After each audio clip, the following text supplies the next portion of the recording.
So, yesterday, even Buddhism, Gautam Buddha. So, while discussing about Buddhism, we understood there are 4 kinds of Buddhism, and 2 kinds are put in one group, Vaibhashikas and Sautrantikas. Their basic fundamental problem was that they say that as soon as the effect is manifest, the cause is gone. Effect is manifest, and they give the example of the tree. As soon as the tree comes out of the seed is not there. So every cause gives rise to an effect. As soon as the effect comes, the cause is gone. So in this way, they have this theory of constant change. Constant change. And the constant change is in a circular fashion. One leads to the other, one leads to the other, one leads to the other, it goes another circle. So there are 12 points within their philosophy which they mention that these are the 12 things, beginning with ignorance. For them, though it seems they say that ignorance is understanding matter as eternal, or the understanding that the cause is eternal, rather. In other words, let us not put matter as eternal. They say cause is eternal. So if somebody thinks the cause is eternal, so then there is bondage. From bondage, it goes to so many. What to speak of bondage? As soon as somebody comes to this thing, there is an impression. Oh, I have this with me, so it will be with me. I want it.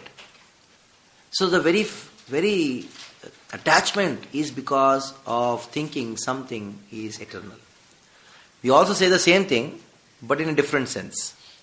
We know that, suppose today I have a 100 rupee note. It is true, it is temporary. That's a fact. The Buddhists also talk about the same thing, but in a different context. They say that as soon as this 100 rupees becomes you buy something from that. Say you buy a kilo of sweets from that 100 rupees. The 100 rupees is gone. It doesn't exist. But we say there is transformation of energy. One form to another form. The 100 rupees is still there, but in another form. But these Buddhists, what they say, now the existence of the 100 rupees itself has gone. Just to give you a brief idea, that's all. Because of this, there is a constant change, and it's circular fashion without an axle. That is the most important point. If you have a cycle, if you have a chakra, or if you have some wheel with 12 spokes which are constantly changing from one situation to another situation, without an axle, the wheel doesn't have any existence. Now this is the first problem. How can there be a wheel without an axle? The second problem was, if there is, conceiving that there is a wheel without an axle, how do you explain liberation? When the liberation is going to happen? Now, if liberation is there, then they say that liberation means to get rid of ignorance, avidya. By saying so, they are accepting that avidya is constant. According to their philosophy, everything is temporary, everything is changing at every second. Like the modern scientists also, they talk about the same thing. They say that this body is constantly changing. New cells are born, old cells die. New cells are born, old cells die. So everything is constantly changing. And they bring this philosophy of the constant flux. They use this word flux to say that the matter is on a constant flux. That is a scientific theory. It is coming from the Buddhism. Buddhism also talks about this flux. Flux means now this becomes that, and this becomes something, this becomes that, again it goes to another thing. So in this way there is chakra. We also talk about sansar chakra. They also talk about the same thing. So that is why many people say, Buddhism and Hinduism both are same. The only difference is they accept some God who is unseen. Buddhists are very frank, saying that there is nothing. The Hindus, they accept some God who is not seen, who is as good as zero. And now these Buddhists, they are very frank in telling there is nothing. Because many other terms are same. They use this word chakra. And fortunately or unfortunately, unfortunately rather, you have in the Indian flag, tricolor flag, in the middle there is a chakra. Right? There is a chakra with 12 scopes. That is known as Ashoka chakra. And that is this. We say Garu Sikh Om Hindu Hai Bharat Mata Ki Jai and raise this flag, and what you are showing to everyone? You are showing Buddhism. Ashoka embraced Buddhism. He became a Buddhist. Kalinga war happened, and after that he saw the blood flowing, and he thought all this war happened because of these Brahmins. And Ashoka developed hatred towards the Brahmins, the Karmakandis. It is because of them he had to do the Kalinga war. There's entire history because. And now he thought, let me just embrace Buddhism, accept Buddhism. And now, emblem of peace. Now, without the basis of consciousness, if you say everything is mind, and the mental states change from one pattern to other pattern, then what happens? Buddhism also changed. Originally it started with non-violence, and now you can see they don't spare a cockroach. Naturally, according to their own theory, it's going to happen. If everything you accept as a change, the philosophy what they are speaking is also going to change. Now, they don't talk about an eternal thing. For in Buddhism, there is nothing called eternity. There is nothing called eternity. Everything is in a constant flux. So, Nyaya is a first thing of a first guru of these materialistic people or materialist modern science. And from Nyaya came out Buddhism. The only thing is, Nyaya, they talked about God, they talked about something called soul. Anyhow, both are anyhow unconscious. And Buddhism was very frank in telling why accept some God, why accept some soul. Remove God, remove soul. In one sense, if you take Nyaya philosophy, remove God and remove soul from there, that is Buddhism. And from Buddhism, if you take multiple lives, that is modern science. That's all. So this is the first kind of Buddhism which was refuted yesterday. The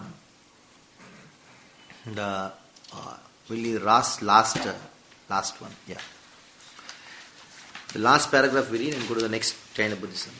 In all, existence is simply ever-changing equilibrium. Just now explain about that. Then there could be no steady motivation to attain anything. Now, if you tell a boy, your son or your daughter, my dear son, work hard so that you can pass the exam and you can get a good job.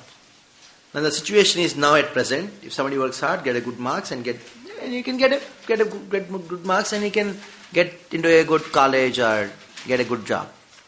Now, if everything is changing, then the Sutrakara here, Vyasa, Baladev Vidyabhushan refutes saying that, then what is the use of endeavor?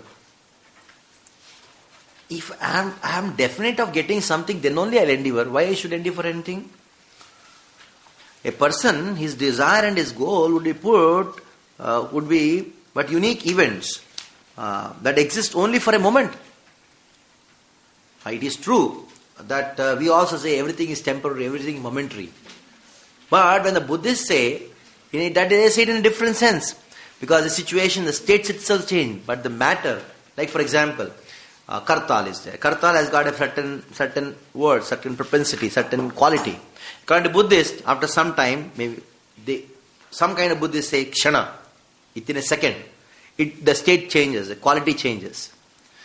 So, and his goal would be put to unique events, exists only for a moment, to be replaced by a different person, desire and goal in the next moment. As there is no permanent substratum to determine the order of events, results would appear without any real cause. Thus, it would be useless to direct one's effort to attain a result.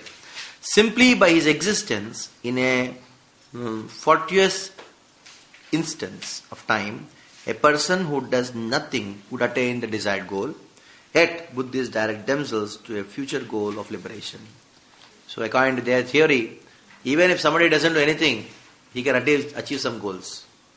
If that is the case, why the Buddhists are doing so much of hard work to attain liberation? Now, next kind of Buddhists.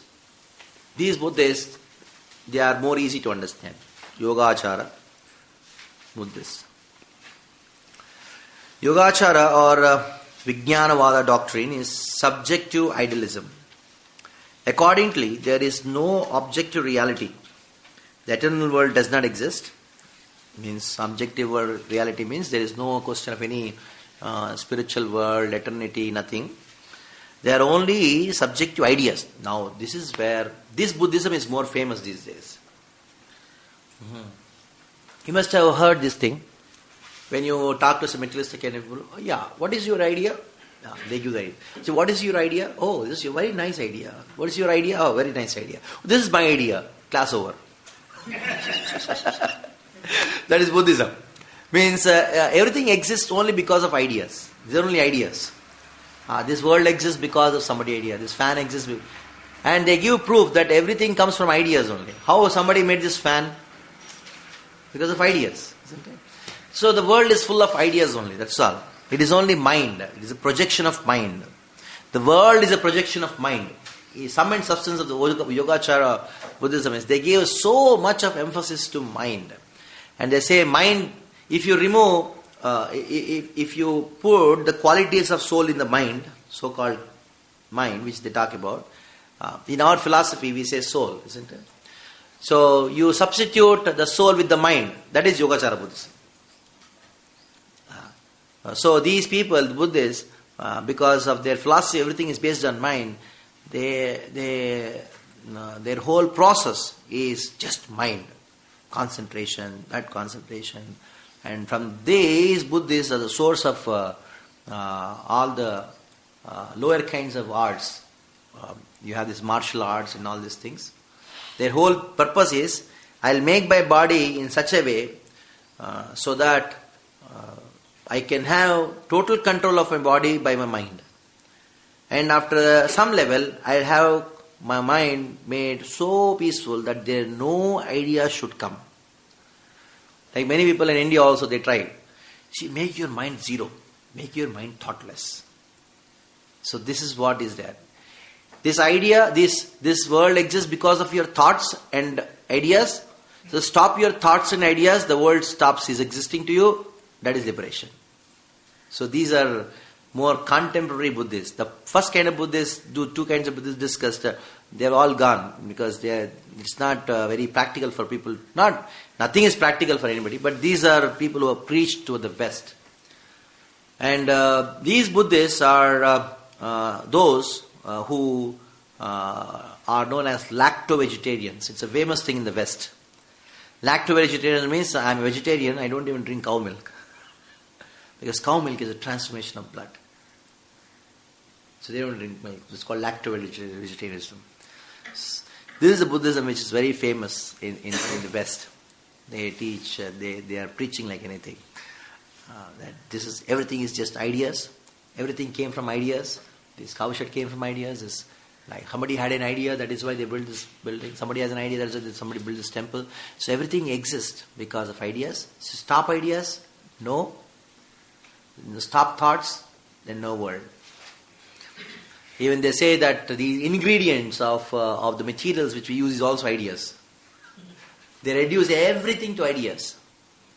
And ultimately they name a group of ideas as atom. Atom is made up of a group of ideas.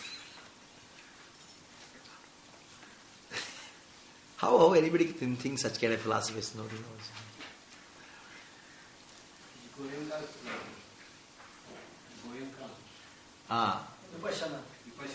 Oh, this is like we have many Apasampradayas, isn't it?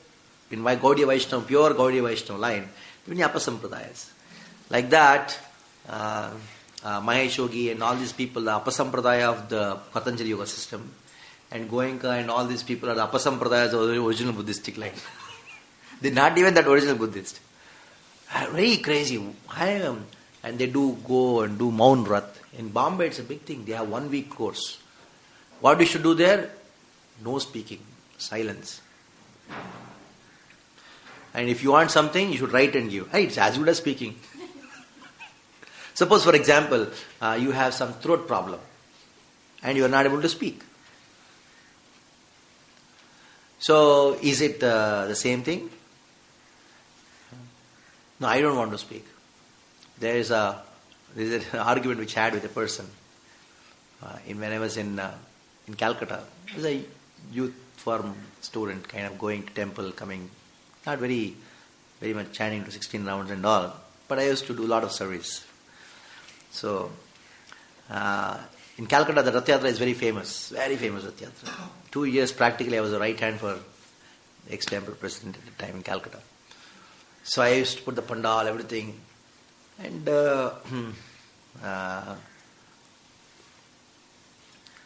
so there was one person who came to our stall. I was fixing up something and there was one boy, simple boy. Bengalis are very good in argument. He came and told the boy. He was standing and the boy started explaining, he says, Prabhupada, he has written this happened, that happened. Nicely pitched. And there's an elderly Bengali person. He took the book and kept aside and told that boy, you see, because his boy was telling, Prabhupada bolechen, Prabhupada told this.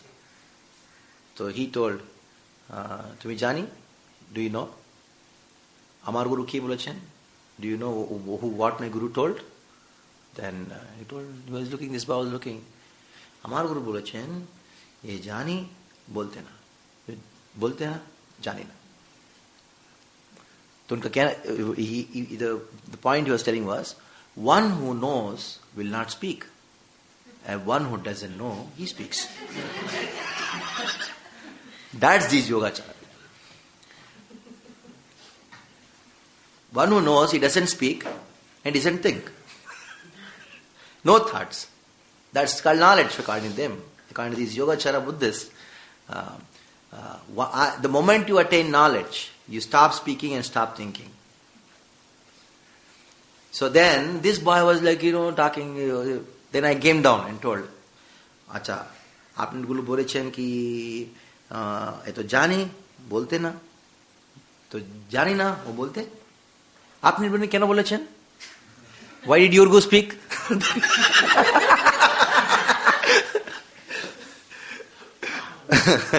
Why did your Guru speak? Then he kept quiet. Then your Guru told that one who knows doesn't speak. Then why is he speaking? So, this is their problem. I thought you will find many people in Calcutta. Yeah. Example, all the teachers, they know so many Shastra. He calling all the students, he say, I am not having Shastra, this I am not speaking. You just keep quiet in your class. So these, for them, liberation, for Yogachara Buddhists, they are more prominent than any other kind of Buddhists. Because their philosophy is a kind of very attracting to people. See, ideas are there. You stop thinking.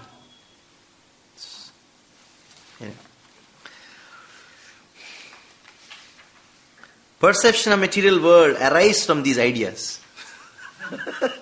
And therefore have no existence apart from thoughts.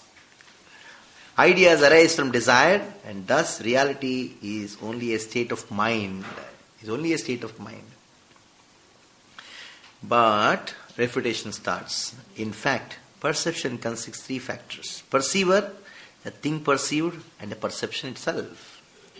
Like we have this thing: knowledge, knower, known. Anywhere you have these three things: knowledge, knower, known. Perception, perceived, perceiver. So until unless you have these three realities, perception is not possible. Knowledge is not possible. So in this way, Buddhists are refuted in just one line. That's enough. Yogachara Buddhists argue that the perceivable world exists in the same way as the dream does. Now they say, no, actually, perceived world exists as if it's a dream. But the point is, but a dream consists of memories, Prabhu.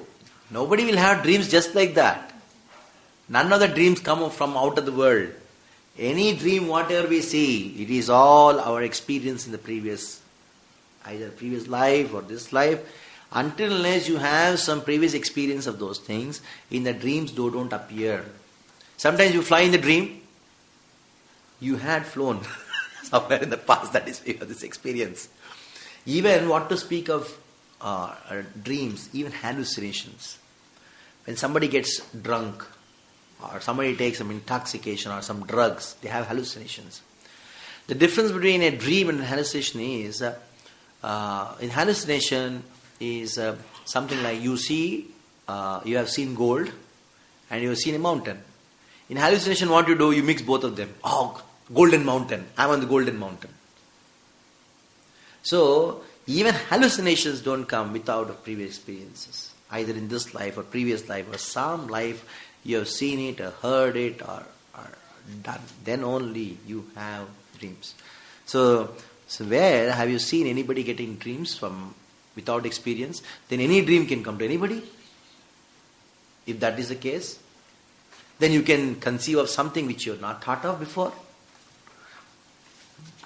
Then even if something comes, where are they coming from? Okay, accepted. You are getting a dream which is not based on your previous experience. Then where is it coming from? The entire process is to find out where is it coming from. Then it should be inspiration, there should be soul, there should be Paramatma. So I'll go further. Next it comes like this.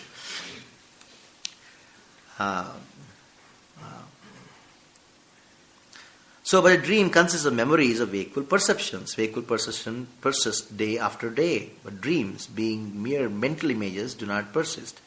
Dream images may change abruptly.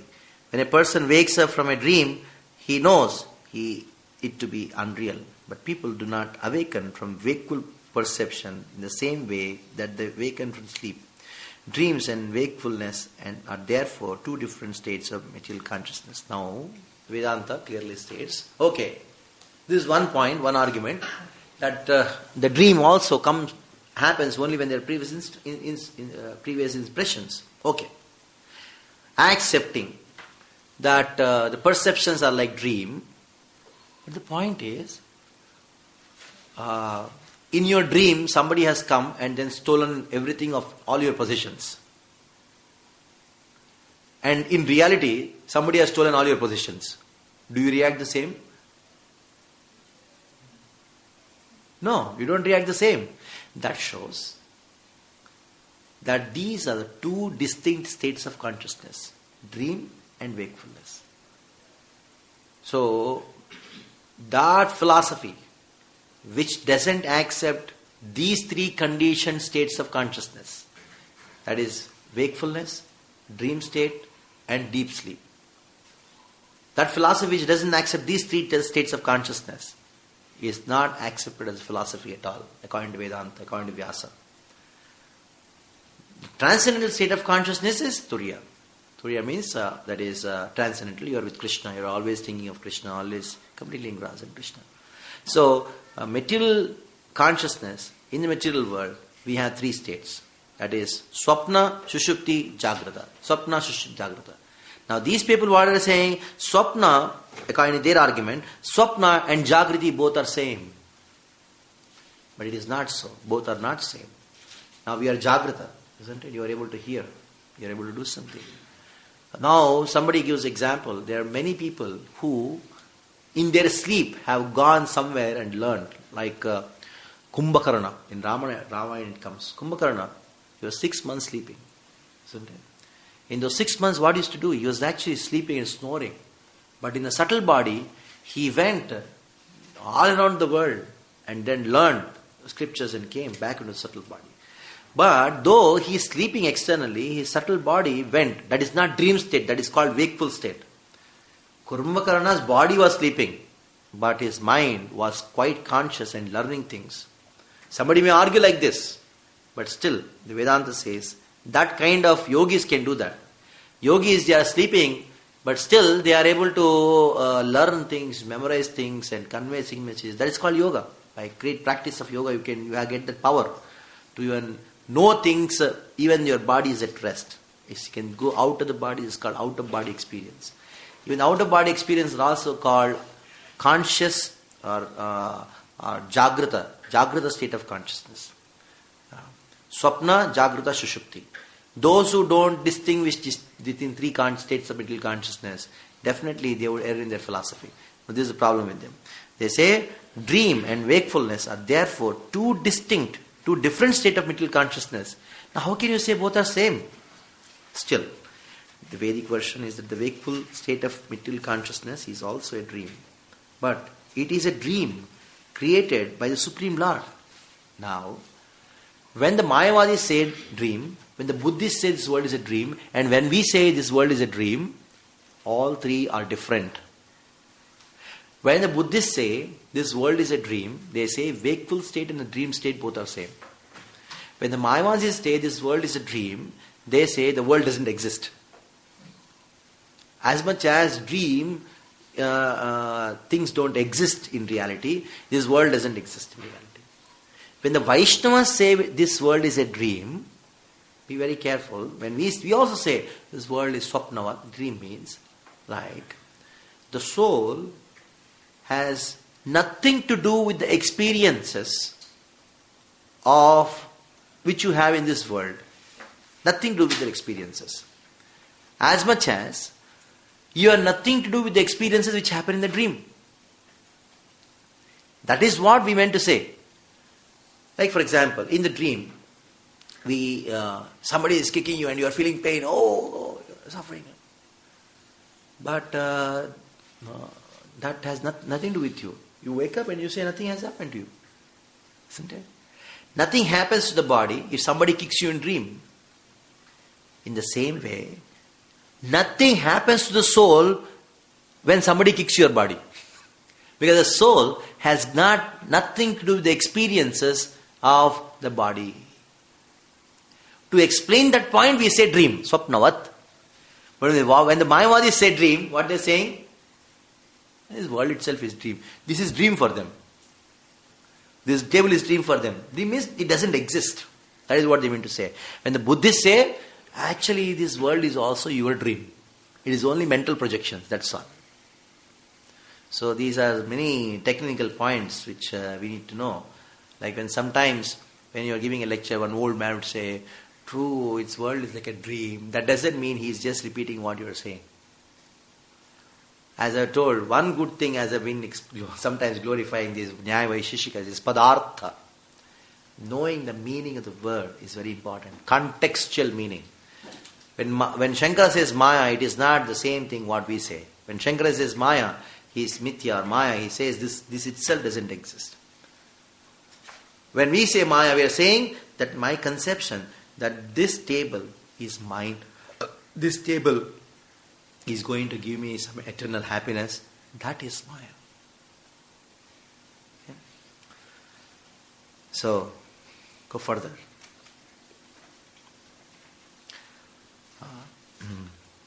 Dreams, whether in sleep or in wakeful state, are not immediately, independently created by the mind of the living entities. So now, in somebody, take for argument, okay, we accept it's dream. We accept it as dream. But still, do you think that dreams are independently created? There is a cause for the dream? Dreams don't come just like that. Actually, it's a dream science, a big science in Vedic psychology. Dreams don't come just like that. All the dreams what we see, we may think, why are they coming? It is because of me they are coming. Sometimes we see horrible dreams. Sometimes it's all coming because of something which I have experienced in the past.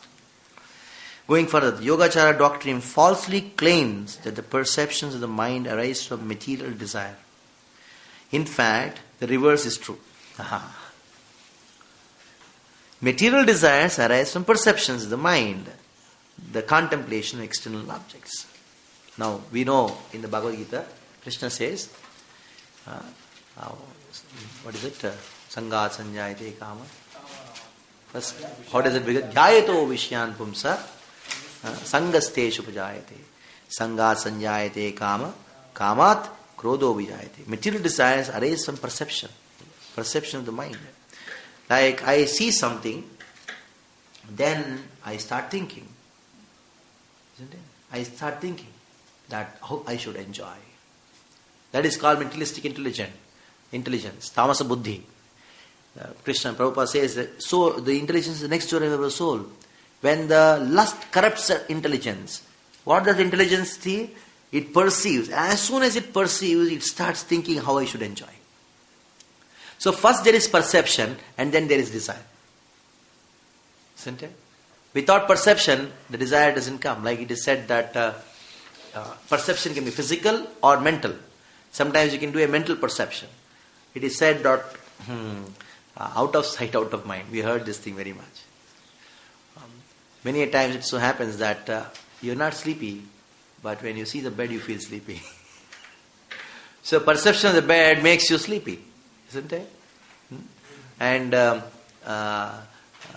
many a times you'll be working very hard. You're completely lost in your own work, and you don't feel that you're hungry. But the moment you see something, then perception, you say, "Well, I am hungry. I should take it." So, desires arise from perception of the mind and the contemplation of the external sense objects. Dhyayato. Dhyayato vishyan pumsa sangasteshu bhajayate.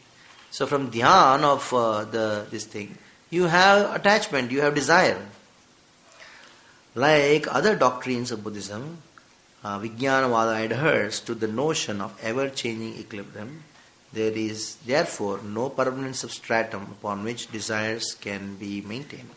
So another thing is, these Yogacara Buddhism, they also accept the previous Buddhists, what they say, of constantly changing.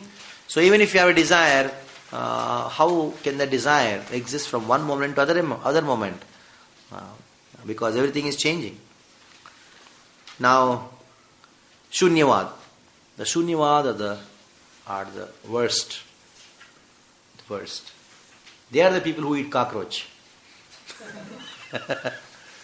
Cockroach achar they make. I don't know how many of you have been to China. How many of you have been to China?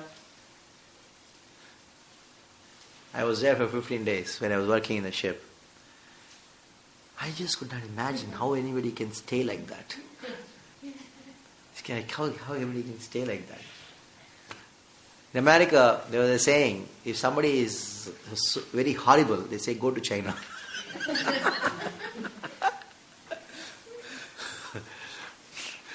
And Srila Prabhupada got a lot of complaints that devotees are not staying in the temple, they're just going Radha Damodar's bus party. Then he called Tamal Maharaj. Mahaprabhupada called and told, stop this bus party. It was a shock for him because it has become a fleet of 80 buses, 90 buses. Then Tamal Maharaj told in a typical American way, Prabhupada, you mean to go, I should go to China? Prabhupada told, yes, go. Then he took it as an instruction. He started his preaching in China, and then later on others are continuing. Other Maharaj, he started the thing in China. Going into China and starting Krishna consciousness, only he can do.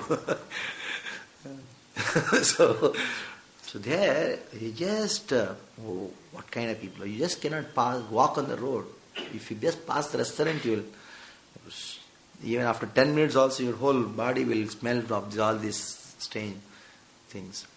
So these are Shunyavadis.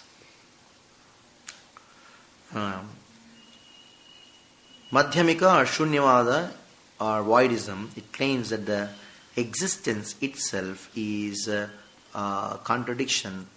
For according to the Buddhist theory of ever-changing equilibrium, all things that now exist arose from the destruction of other things, just as tree arose from destroyed seed. The first kind of Buddhist. So what happened? These trees, as soon as the seed used rise to the seed, tree, and the seed is lost. Arose from destroys. Thus, existence did not arise from another existence. Voidism argues that existence does not arise out of non-existence. Now, they are refuting their philosophy. The first philosophy says existence does not arise out of non-existence. Either just the tree cannot arise from a roasted seed. Now, they refute their own philosophy, their own Guru Bhai, Buddhist Guru Bhai. It further claims that existence does not arise from itself. for that view would support the doctrine of Atma. Now they say, my dear Guru Bhai, if you speak this philosophy, you got two problems in that. One is, if you say from the tree, a tree is coming from the seed, why the tree is not coming from the roasted seed? Roasted. When you roast a seed, what happens? Can you put the seed in the earth? The tree is coming? No, it doesn't come. So they say existence cannot come from non-existence. So now if you accept that existence is there, you have to accept a source. They are actually intelligent people.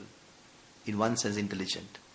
Because they understood there is a flaw in Buddhism. So they thought, if you accept existence at all, then you are accepting a source for that existence. So if you are accepting existence, you have to accept a source. There is a soul, there must be super soul, there should be God. And our philosophy is no God. So my dear Guru Bhai, don't talk. Just say no existence. Nothing exists. So these are the latest.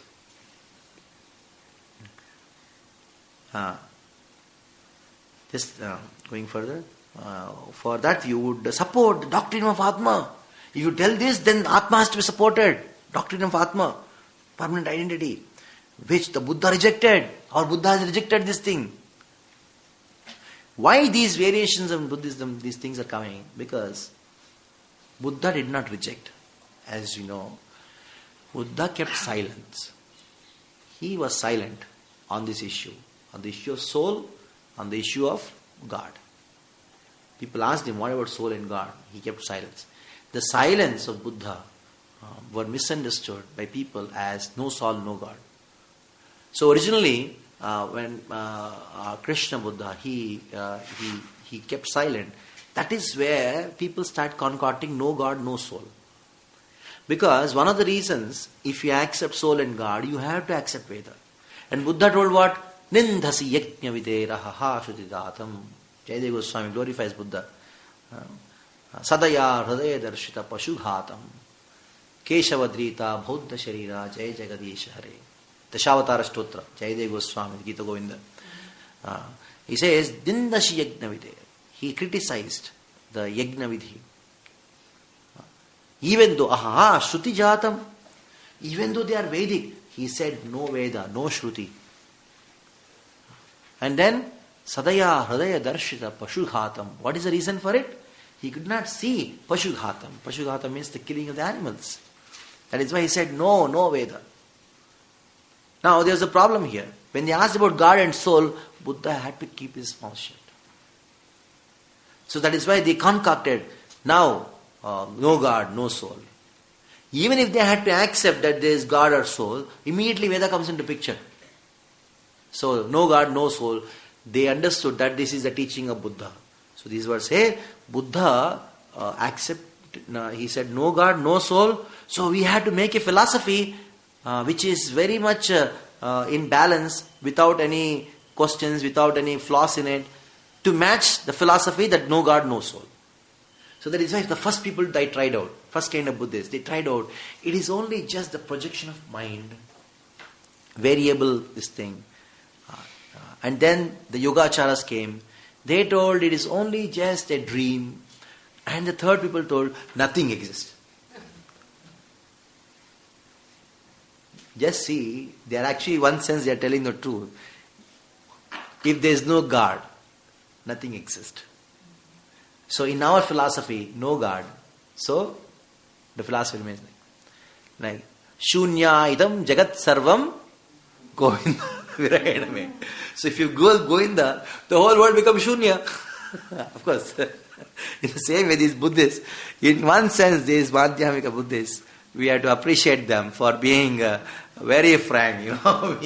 We are at a problem of not accepting God and soul. So better say nothing exists. Better say nothing.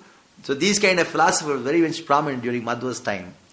So, and just yesterday I was giving the story of Madhva, the class. I didn't talk about this story. I will talk today. One Buddhisagara came. Vadisimha and Buddhisagara.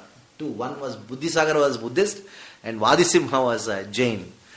These two came to argue with Achyuta Preksha. Achyuta Preksha is a very famous sannyasi. They came to the mutt and everybody assembled as a debate organized. Srimad Bhagavad says, like Lord Ram would take the best of the arrow and then shoot at Ravana. In the same way, Achyuta Preksha, he took the best arrow called Madhva and shot at these two. So Madhva was sitting, the Buddhist first started arguing. The Buddhist, he sat and then he said, everything is nothing. That was the statement he made. First is statement, isn't it? Then what comes? Doubt and other things comes. Then he made a statement. Then Madhva, yes, everything is nothing. Everything includes what you are saying. So what you are saying is nothing.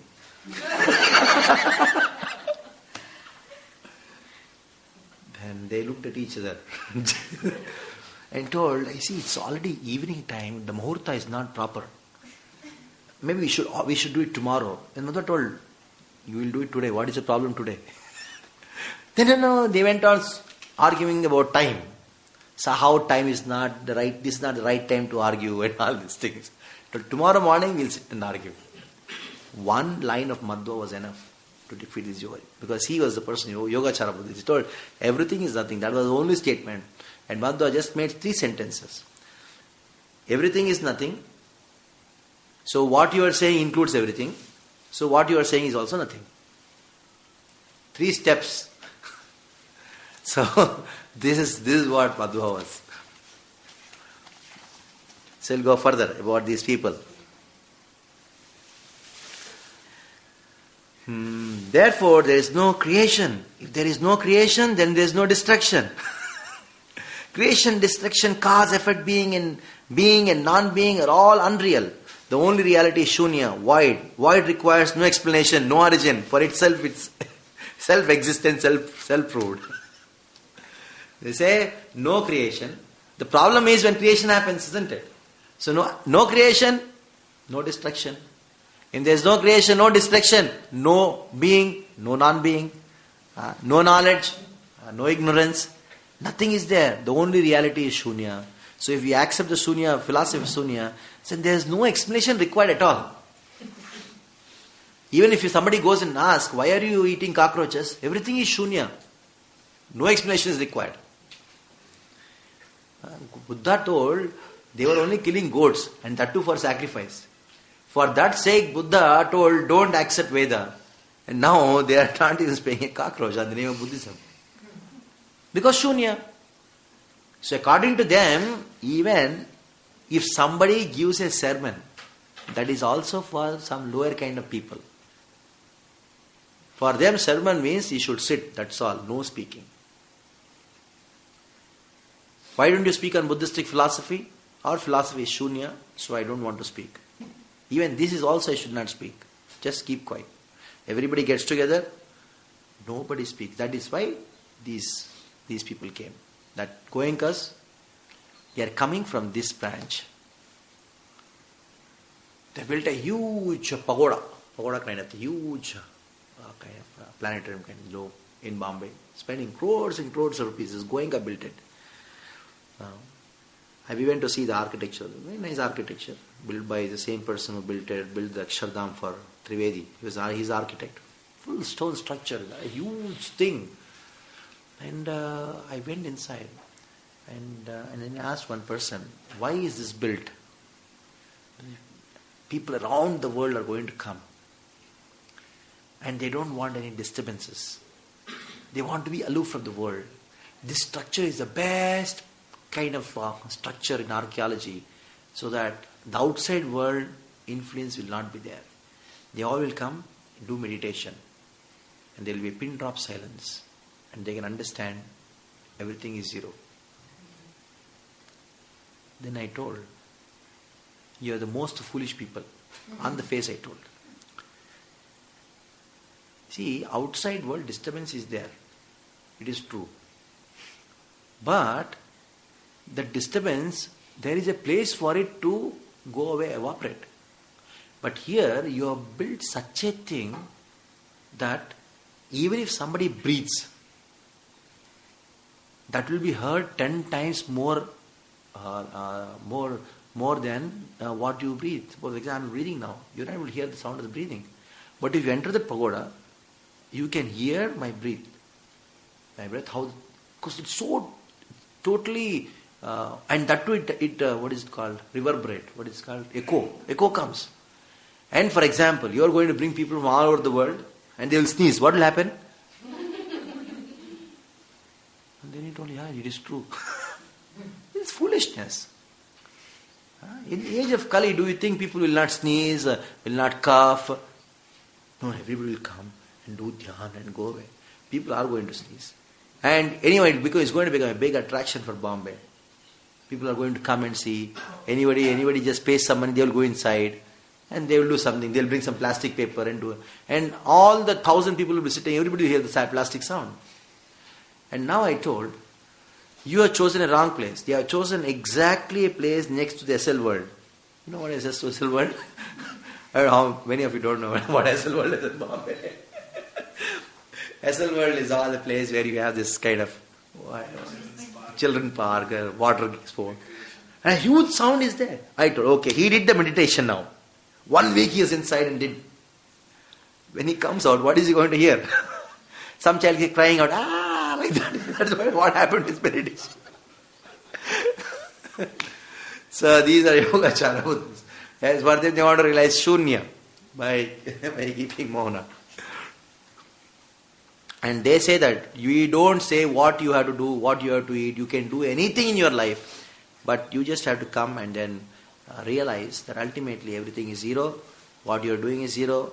What you are going to achieve is zero. What was there before is zero. So that is what it is. Well, then why are you charging for the ticket? The ticket, there is a fees. Why not zero fees? So then they bring this word Vyavaharika. Yesterday I did not point about this word Vyavaharika. When we talk about distinction, we find distinction in this world. How are you going to refute this distinction? The Mayavadis use this word Vyavaharika. Vyavaharika.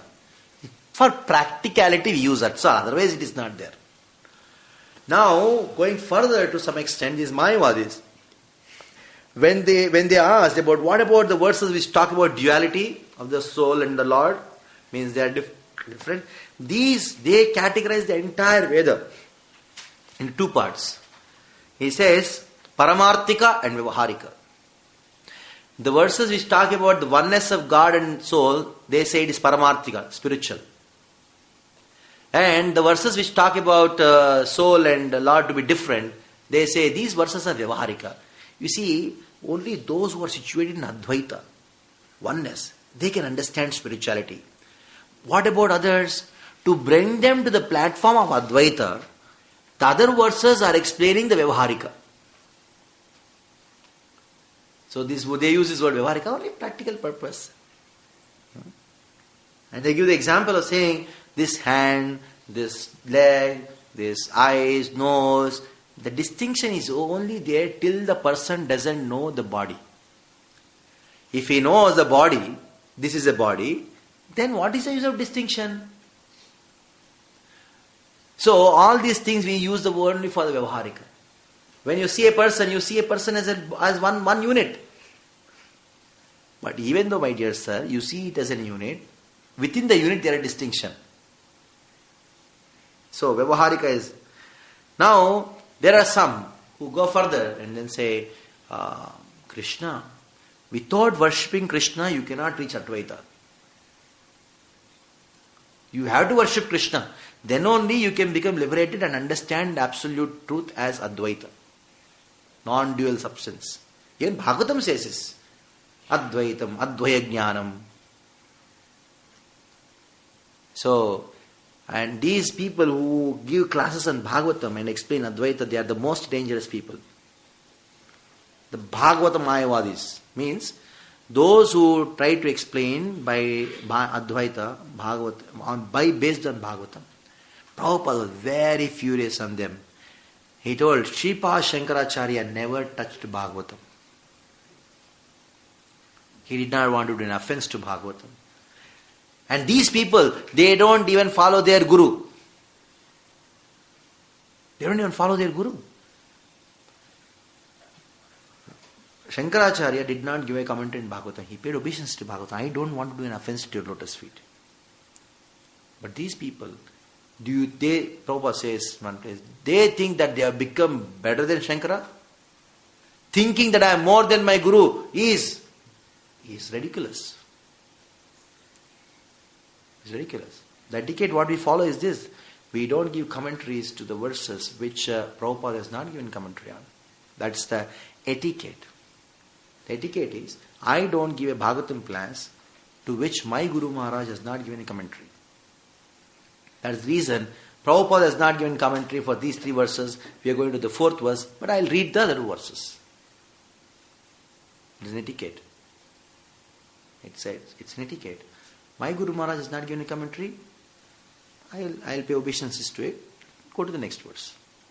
And now he has not given a commentary on Bhagavatam. And how can they give a commentary on Bhagavatam? Mayavadis give a commentary on Bhagavatam. Prabhupada very, very.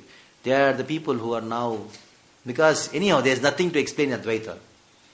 Everything is just one. After that, okay, Nirvishesha, Nirvikalpa, Nirakara, Anamika, Nirguna.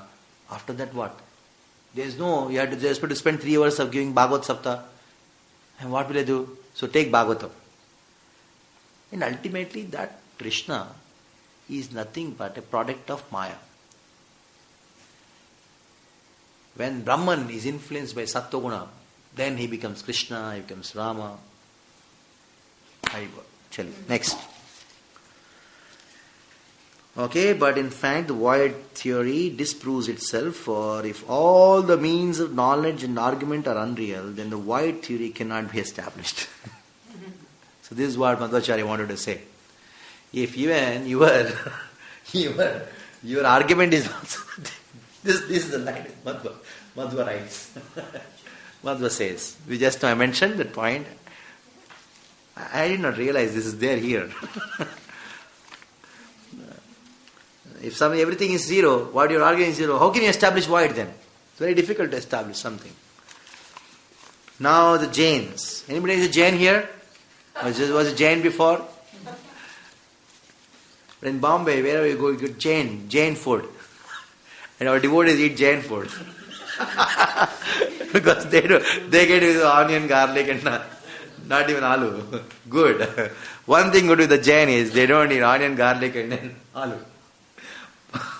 When we are going to become Jains, give up aloo in our prasadam.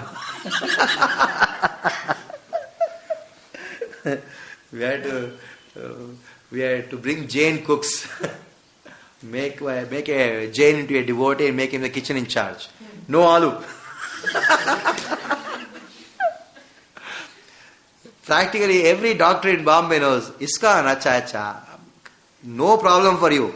Don't eat aloo for 1 month, you'll become okay. Every doctor knows. Especially in Bhaktivedanta hospital, some devotee goes. Along with the medicine, he says, no aloo for 1 month.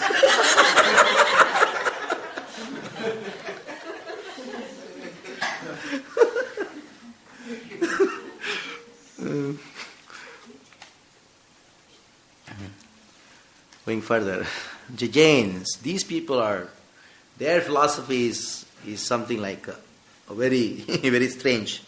For them, liberation is something hanging in the space. No, not hanging, like going upward in the space.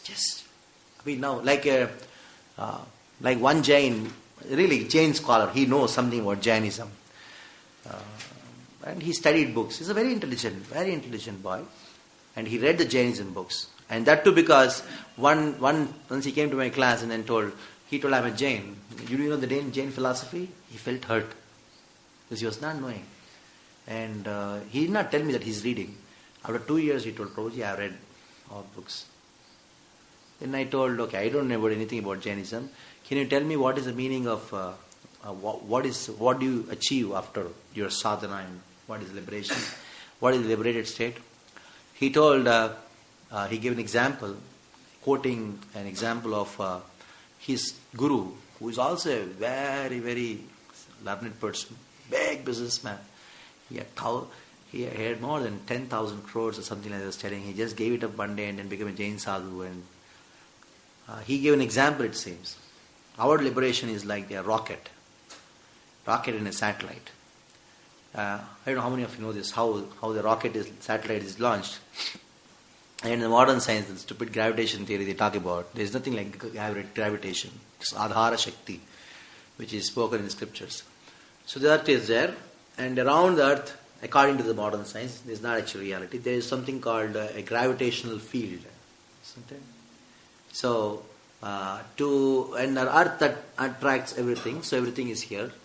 When the rocket, they put a satellite on top of the rocket. The rocket has many phases, 1, 2, 3, 4, like that. And on top they put the satellite. And the rocket, they launch it, they fire it, and one stage goes, and the other stage goes, and the third stage goes, like that. And then all these rockets, different stages, they're all fuel. And finally, these ammunition, what fuel they put, is only to get that satellite out of the gravitational field. Once the rocket takes the satellite outside the gravitational field, and it just leaves. And the satellite just roams around. And there are some satellites who just go without control, up and up and up and up. And there is no description. So then this person told, all our sadhana is to reach one stage, next stage, and then there is a stage after which no description. You'll be just going up and up and up and up and up. Then I thought, enough now. Now go further here. The Jain doctrine divides the world into two categories, that is jiva and living and non-living. Living entities are eternal and have consciousness, intelligence and senses. Soul has the same size. Oh, now just see. It seems very good. Now the soul has the same size of their material bodies. I have a bigger soul. Isn't it? Elephant is bigger.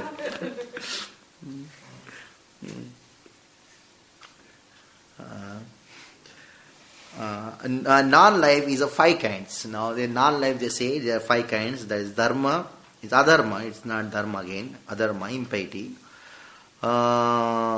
Pudgala, that is material bodies, and kala, time, and akasha, space.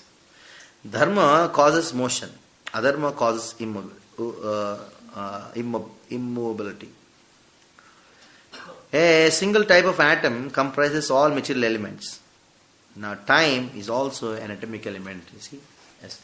One thing, there are certain things you should understand. When you talk about philosophy, those philosophies, if you want to really find out whether this philosophy is genuine or not, if they accept time as energy of God, they are some kind of Vaishnavas at least. If they don't accept time as energy of God, they just say this time is also an atomic element. Within the Jain prescriptions for so-called liberation are 7 factors. The jiva, matter, the senses, the exertion of passion, the obstructions of the path, bondage, samsara, and release, moksha. There are 4 kinds of bad karmas, or ghatika karmas, and 4 kinds of good karmas, aghatika karmas. The jiva is released from the 8 kinds of karma by right knowledge, seeing, and right conduct as taught in the Jain scriptures. Liberation is accomplished by the jiva remaining stationary in the alokakash, the space beyond all worlds, and by ever moving towards higher and higher limbs. By ever moving higher and higher limbs. Now no description after that. Just go. That's all.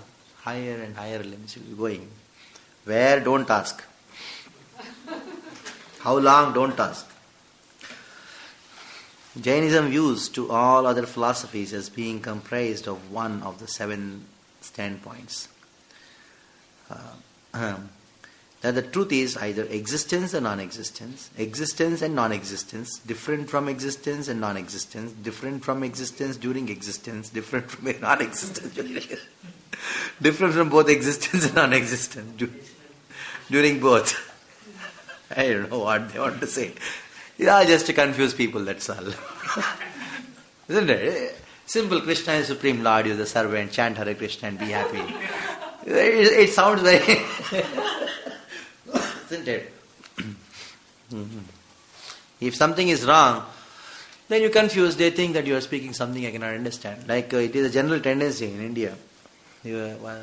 Once they go to some class or something like that, you go and ask them, what did he say? So he said something wonderful. What did he say? If I have understood, how can you accept it as truth? They think truth cannot be understood. And if somebody is speaking, if I understand, it's something useless.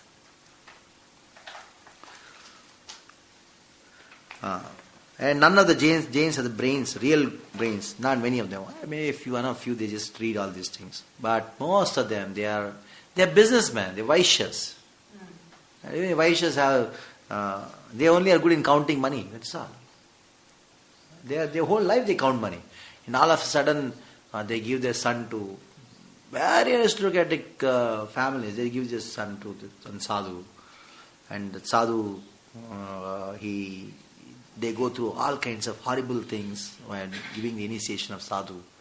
They pluck the hairs, and, horrible things. Just cannot even see what they do. And they think that, and they fast for 30 days without drinking. So much of tapasya they do. Those things they all do everything.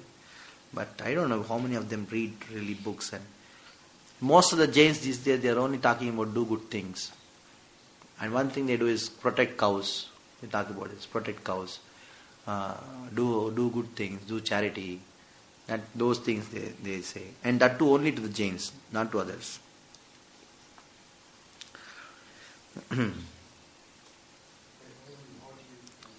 Huh?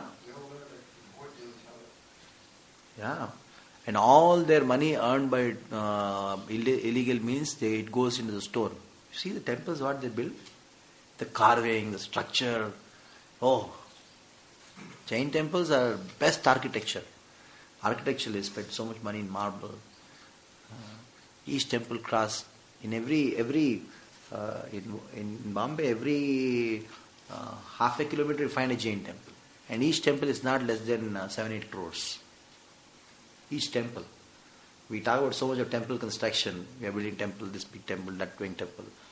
And Jain community is so strong with finances. Because Vaishyas.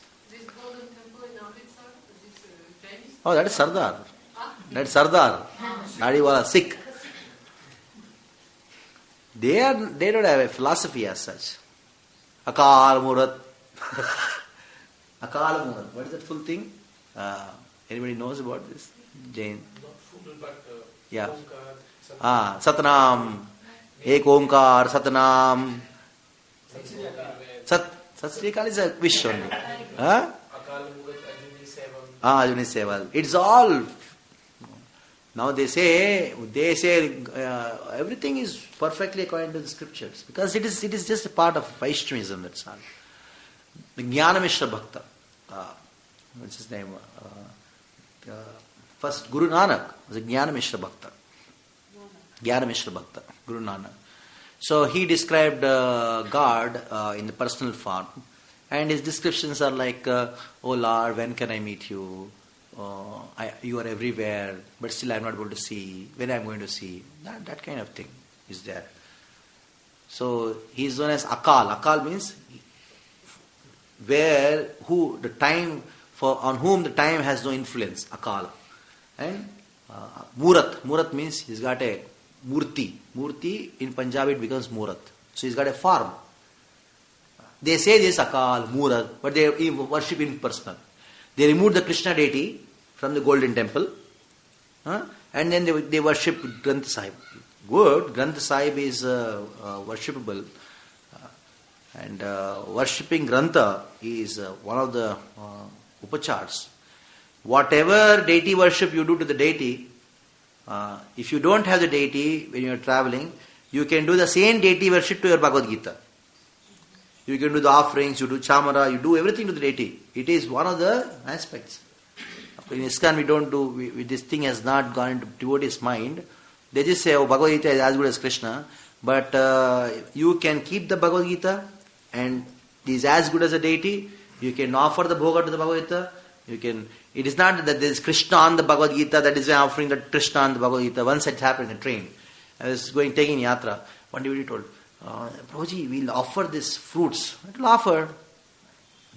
Then he told, you see, Bhagavad Gita ke upar Krishna ka photo hai na, nikalo usko, unko lagayenge.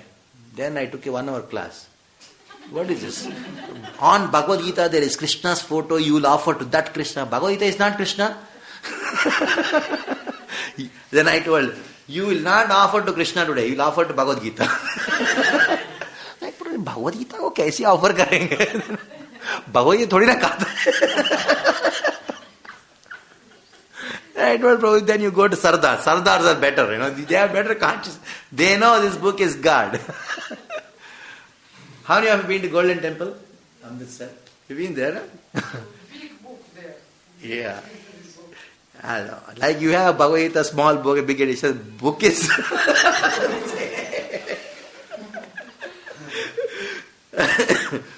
It's a book, it's known as Grantha Sahib. Guru Grantha Sahib. It's known as Grantha Sahib. Huh? I'll come back to the point. I'll tell Grantha Sahib. Worshipping the Grantha is true. Gita also they worship, but not. That is known as Grantha Sahib. This Grantha Sahib is a collection of different songs written by Namdev and many Vaishnavas from this area, from Braj, and many teachings of Namdev and different Sikh gurus, who are all speaking Vaishnavism. The first time I purchased, when I went there, I just purchased that book, the entire set, which comes in 7 or 8 volumes. And I just saw what's there inside. I heard many times Ram and name of Hari comes there. I just opened the book, and the first time I just saw a verse, what was the verse? It was English translation. It says, one who doesn't take the name of Ram is going to be a resident of hell. It clearly says. The first verse which I saw it was this. So they are not Jains. They are Sardars.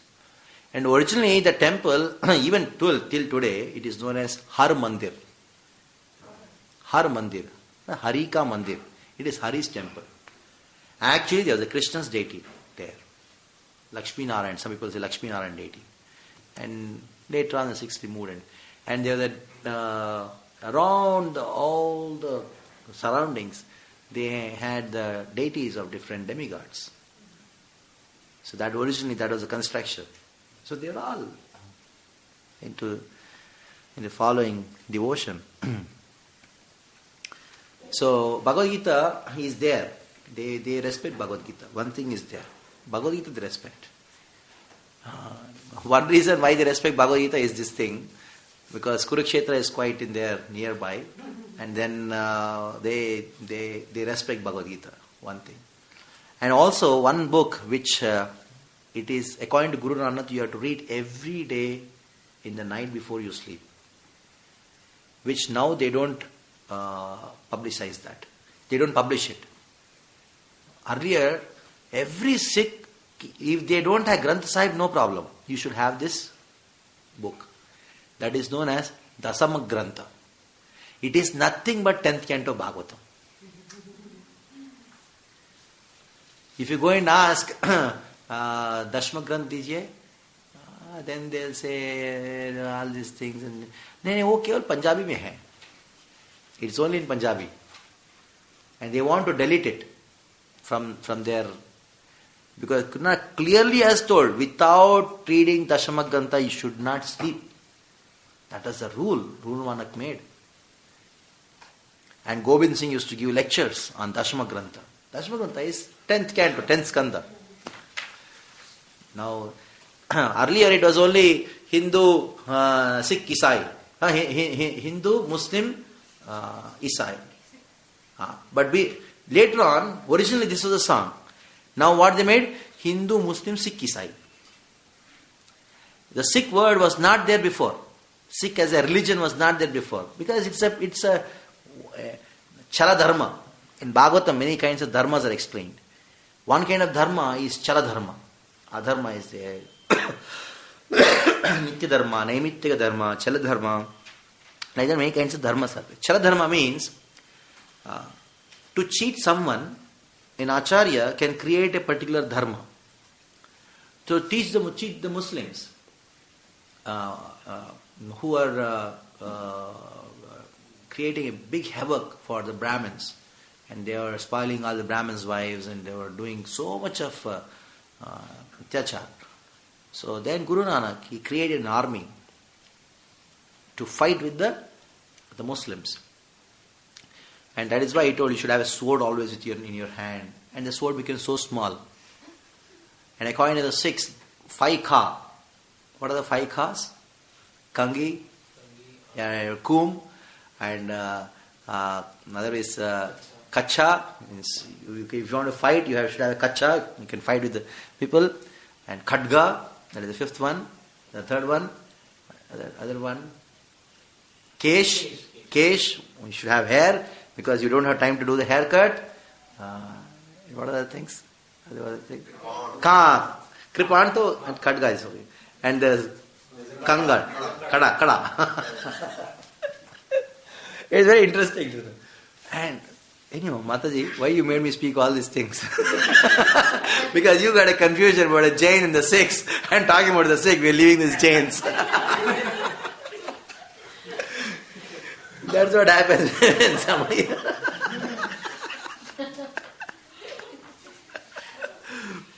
Very interesting to know. One thing, when I went there, I saw many things which, and Prabhupada, when he went there, he accepted our halwa distribution in our temples originally started. Prabhupada, as they do in Golden Temple, you should do it in our temples. Anybody goes there, they get a cup of halwa. Originally, in earlier days in ISKCON, there was a system. Anybody goes to temple, they will get a cup of halwa. But now, only in Jew temple they have this thing. They give it a spoon. And they make it, it's so horrible even to eat it. But original ISKCON halwa, I don't know how many of you had this. I had it. It was so rich. Even if you pay 50 rupees, you will not get this much. In Calcutta, in the temple, whenever you used to go, halwa is always available. And Prabhupada was very strict in this. Anybody who comes to the temple, they should get prasad. That was the system Prabhupada made. Now they say expenses have gone up, congregation has increased, and all these things. They say, too many congregation, we cannot feed them. Just give halwa. So, and Prabhupada took that. They give good halwa. You should go and see how they serve. That is how the congregation should be. Congregation means those who serve the temple. They just come, and then they come in very nice, wonderful cars. Very rich people, very rich sardars. They are owning big factories of cloth merchants from Ludhiana, crorpatis. They come and to Gurudwaras, directly go to the juta stall, and you give the juta, your shoes, and go to the temple. By the time you come back, they give this. Hey, this is not my chappal. Sir, polish kiya hai. Svikar kijiye. I have polished your shoes. Please accept. So this is a very committed. Very committed. One, they are, somehow I like them. I really like them for their emotional. If they accept you, they just give their life to you. They don't accept you. They'll take your life also.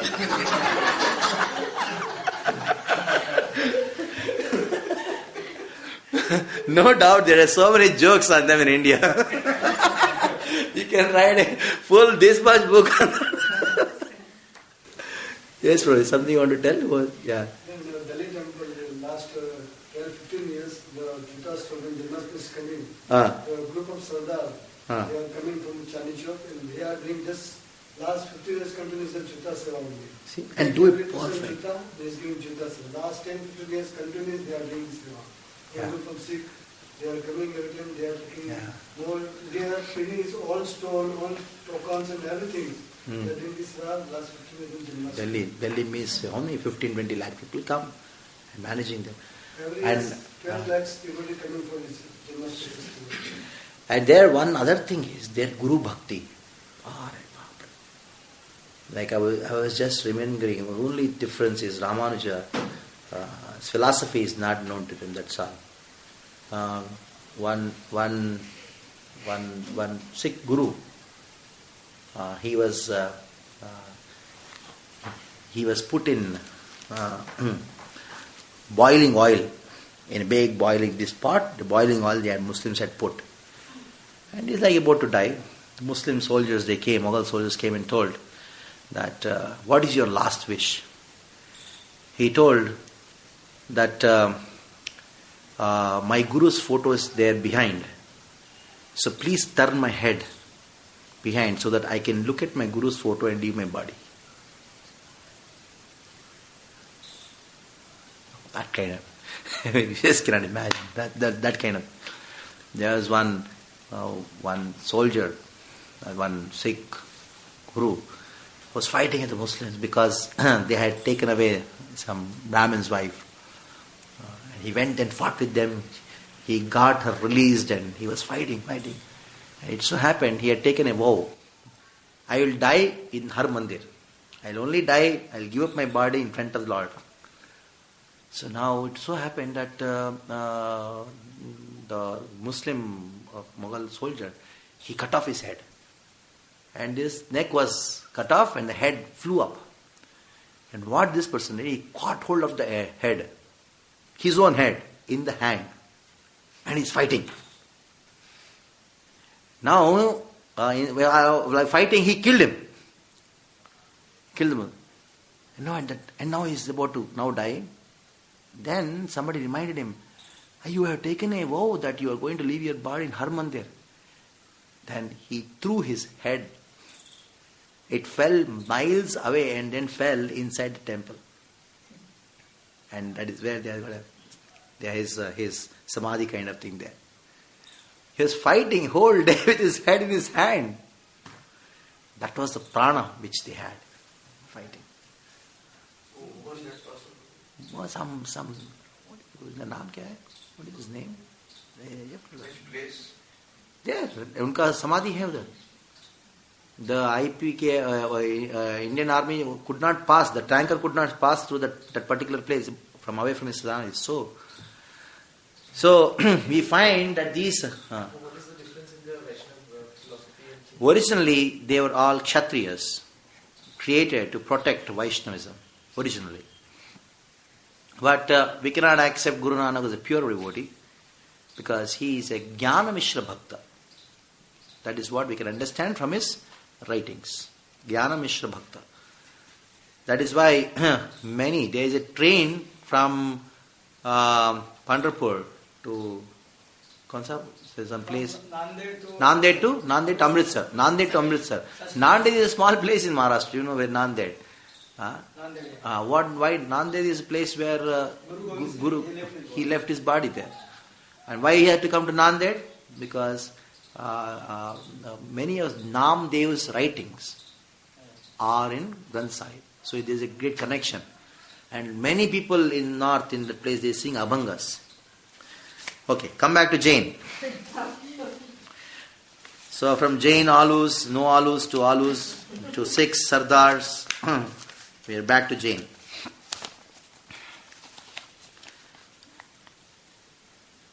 Now this is what they say. Jainism views all other philosophies as being comprised of one of the seven that we read. Other philosophies are just existence, non-existence, etc. That the truth is either of these things. And now, going further, the seven standpoints of other philosophies cannot account for essentially contradictory nature of all things. The proper view is that nothing is certain. That is what they say. Nothing is certain. How many of you know about this Heisenberg's uncertainty principle? In mathematics, in physics it comes. Heisenberg's uncertainty principle. You did PhD long time back. You remember. I did a wrong thing to speak that. I made you remember that. We're supposed to forget. So according to Heisenberg's uncertainty principle, he says, you cannot identify the electron and the proton, their position, and at the same time you can understand their potency. So potency and position cannot be understood at the same time. They are highly uncertain. So now, based on that, one philosopher says that if the world is made up of atoms and atoms are made up of electrons and protons, they are uncertain, then everything is uncertain. So that's Jain. It is again coming from what? Atomic theory of Nyaya Vaisheshikas. The Jain doctrine of uncertainty is wrong because contradiction is untenable. It is not uncertain whether people drink water instead of fire to quench their thirst. It is not uncertain. How can you say? It is certain that a person who is thirsty will drink water. No, we cannot say a person with thirst can drink fire also. What is this? No. If all things inherently were uncertain, then it would be not possible to establish a specific path to some goal. And that Jains themselves have done. You see the wordings. If according to their philosophy everything is uncertain, then you cannot have a certain path. Certain means a certain definite path. And the Jains say only through Jainism. How? Only through Jainism is contradictory to your own philosophy because everything is uncertain. So your philosophy is also uncertain. Is it true or not true? So your certainty is uncertainty. So now coming to this point, and these are the acharyas for our yato mat tato pat. And today's path may be true, tomorrow's same path may not be true. It's uncertain philosophy.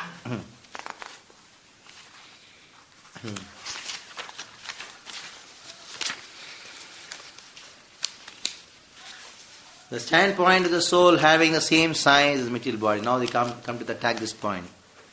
Soul having the same size as the material body. How is it possible? Then, if there is transmigration of the soul, when the soul goes to another body, how is it possible that it is a big body in the previous life? In the next life, he goes to a body which is very small. If the soul is eternal and the same size, then its size is also eternal. So soul leaving adult human body could not fit into another kind of body, not even another human body within the womb. No, they say, in truth the soul is extremely subtle. Though he moves from one body to another, his own identity is fixed.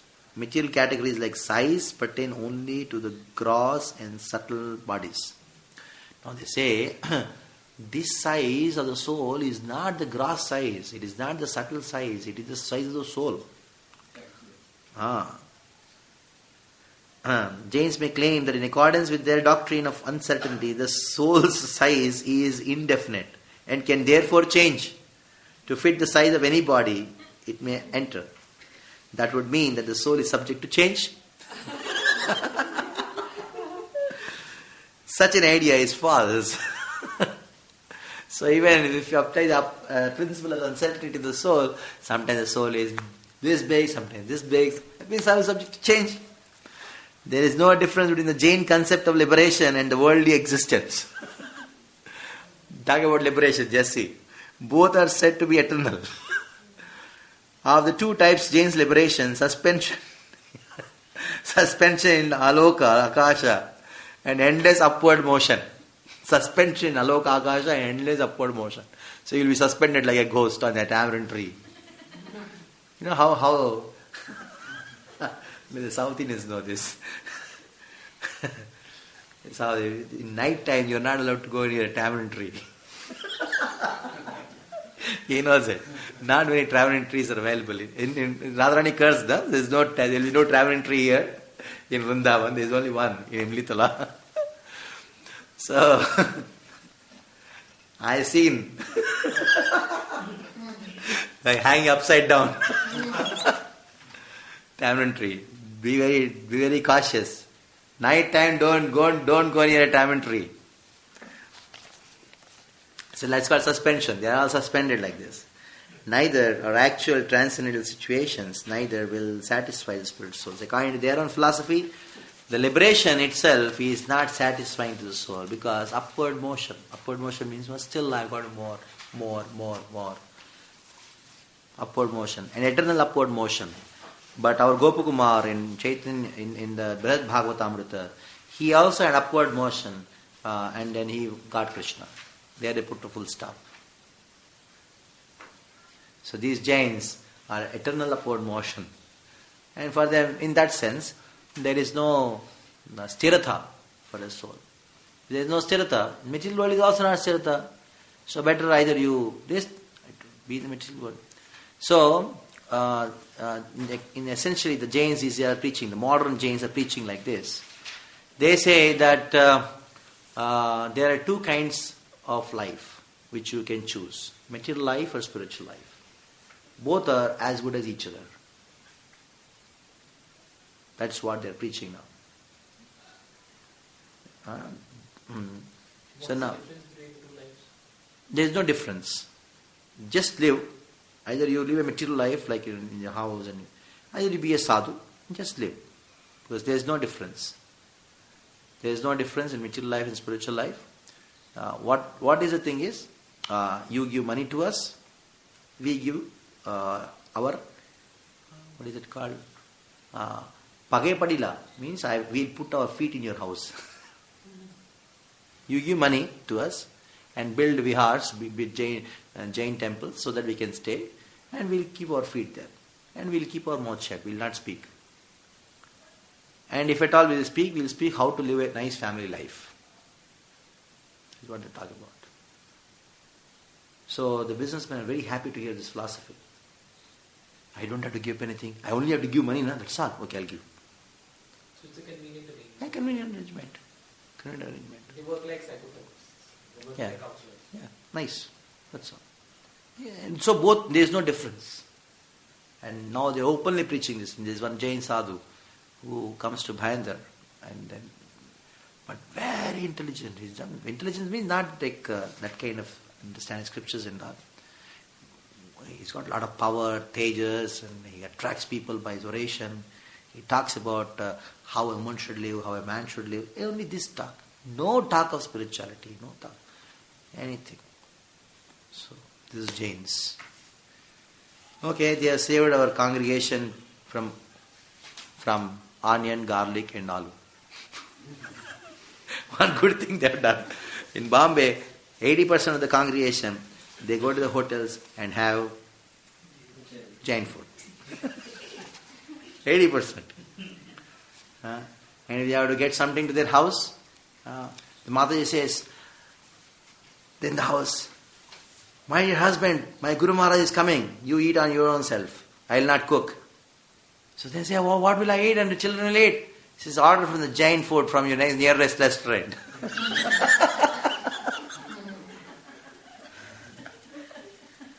Bombay resta life.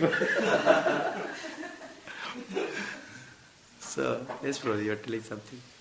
Just like this old religion, we have this Sardar, some Gurudwara in Jains and some different persons. They are worshipping his own deity, just like they are worshipping Mahavir and Sikh, they are worshipping Gurudwara. So just like the Gurudwara is not like a Brahma Jyoti, like a Virakar. So what is the definition? After death, they are worshipping all these things. Just like they are reading this Granth, their Ram Nam is coming and the other name is coming, but they are worshipping this Gurudwara. So this is no duty. So after this doing devotional survey, what is they get God? One thing you should understand, the Sikh is a religion. which they have made it into a religion. Originally, it is known as Chala Dharma. According to Vedic point of view, it is Chala Dharma. Chala Dharma means for a particular purpose, an acharya has a right to create a dharma. That is known as Chala Dharma. So the Sikhism is Chala Dharma. Chala means to cheat. So it is not cheating dharma. To cheat the miscreants, you create a special army. That is how it started. So originally, they have their roots in the Vedas. Originally. But later on, they just made we are a separate religion. And they have not written any philosophical book. There is no logic. Just the Guru Granth Sahib, worship it. And read Guru Granth. And in the Guru Granth Sahib, it said, chant the name of Ram. Hari comes so many times. Ram comes so many times. And now, when they see that we are not Hindus, means when we are not Vedic, and Vedic people, they worship some form, so we are impersonal. They just started saying something, we are impersonal. But if they are impersonal, why do you say Satnam, Akal, Murat? Akal, Murat means form. Oh Lord, you have form. Your name is Sat, your name is eternal. Satnam means what? Eternal name. And all the names and forms in this world are temporary. Only your name and form is eternal. That's what they are saying in their prayer. But they don't know. They don't. Like we वहाँ पे हम हरे कृष्ण महामंत्र करते हैं तो वहाँ पे भी कोई मंत्र जाप का Satnam Vayuguru. Satnam Vayuguru. Satnam means what? Eternal name. Your name is eternal. उसकी सुमिरन होती है 108 उसमें भी Yeah. उसी को आप बार-बार So Satnam means what? Your name is eternal. What is your name? Hari Hari is your name. So chant Hari name. Chant the name of Hari. So your name is eternal. So you chant the name. Saying, sir, your name is eternal, your name is eternal, your name is eternal, your name is eternal. Hare, God is thinking, tell my name, bhai. My name is Hari. So chant Hari. And one thing they have retained right from Guru Nanak's time. That is the Sandhya Arati. Very beautifully they sing. It is full of names of Krishna. Evening time you should go and see that Arati. Lot of devotion. Especially Punjabis are very emotional people. When they do devotion, you think there is no pure devotee than him. Because very emotional. Because devotion is actually emotion, isn't it? And their emotions are very bubbling up. And they just get into the whole thing and then say, oh, Hari, and then there is thing. And they show a lot of emotions.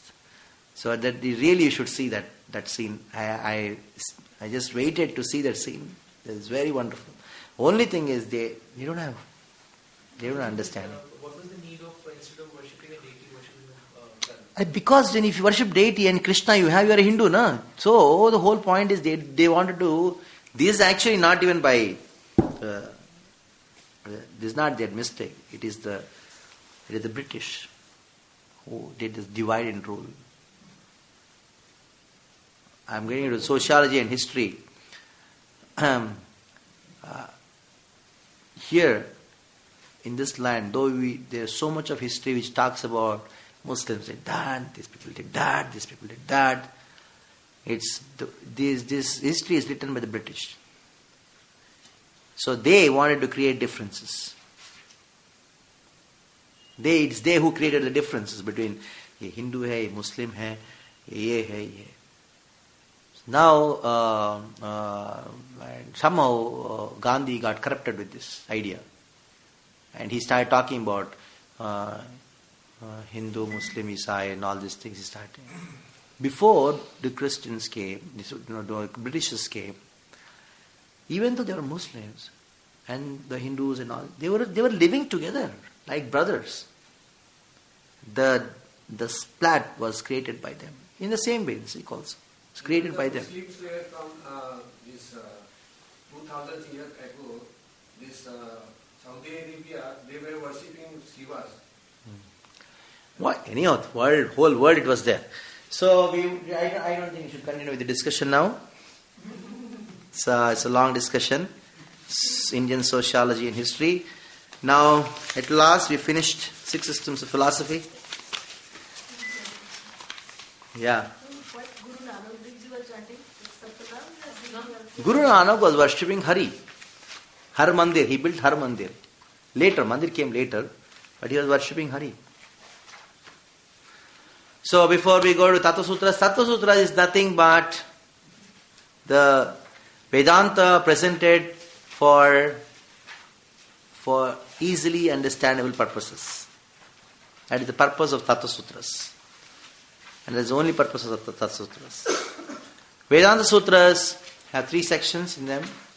That is, one is known as what is our philosophy. Number 2 is refutation of our other philosophies. Number 3, support from the scriptures. Now, Srila Bhaktivinoda Thakur, he has made this 3 into 3 books. Refutation of other philosophies, which is known as Paramata Khandana. He wrote a book called Tattva Viveka. I took some extracts from Tattva Viveka and gave it to you in some pages. If you remember, for Buddhism I gave, and for Yoga I gave, and then for Karma Mimamsa also I gave. And Swamata Sthapana section of the Vedanta Sutras are presented in another book called Tattva Sutras. And support from scriptures, which are there to support the stand of our philosophy. It is presented in one book called Amnyaya Sutras. Amnyaya. Amnyaya means Vedas. Amnyaya Sutras. So in this way we have 3 books written by Bhaktivinoda Thakur, so that Vedanta made easy. Vedanta Sutras made easy in these sutras.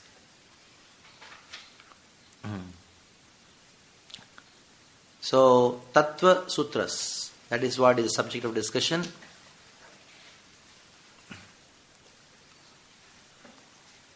As Srimad Bhagavatam says, there are 10 subjects in Bhagavatam. These 10 subjects expand into these 50 sutras. So it is like this. Now you have a book. In the book you have, in the index you have chapters, isn't it? First chapter, second chapter, third chapter, like that.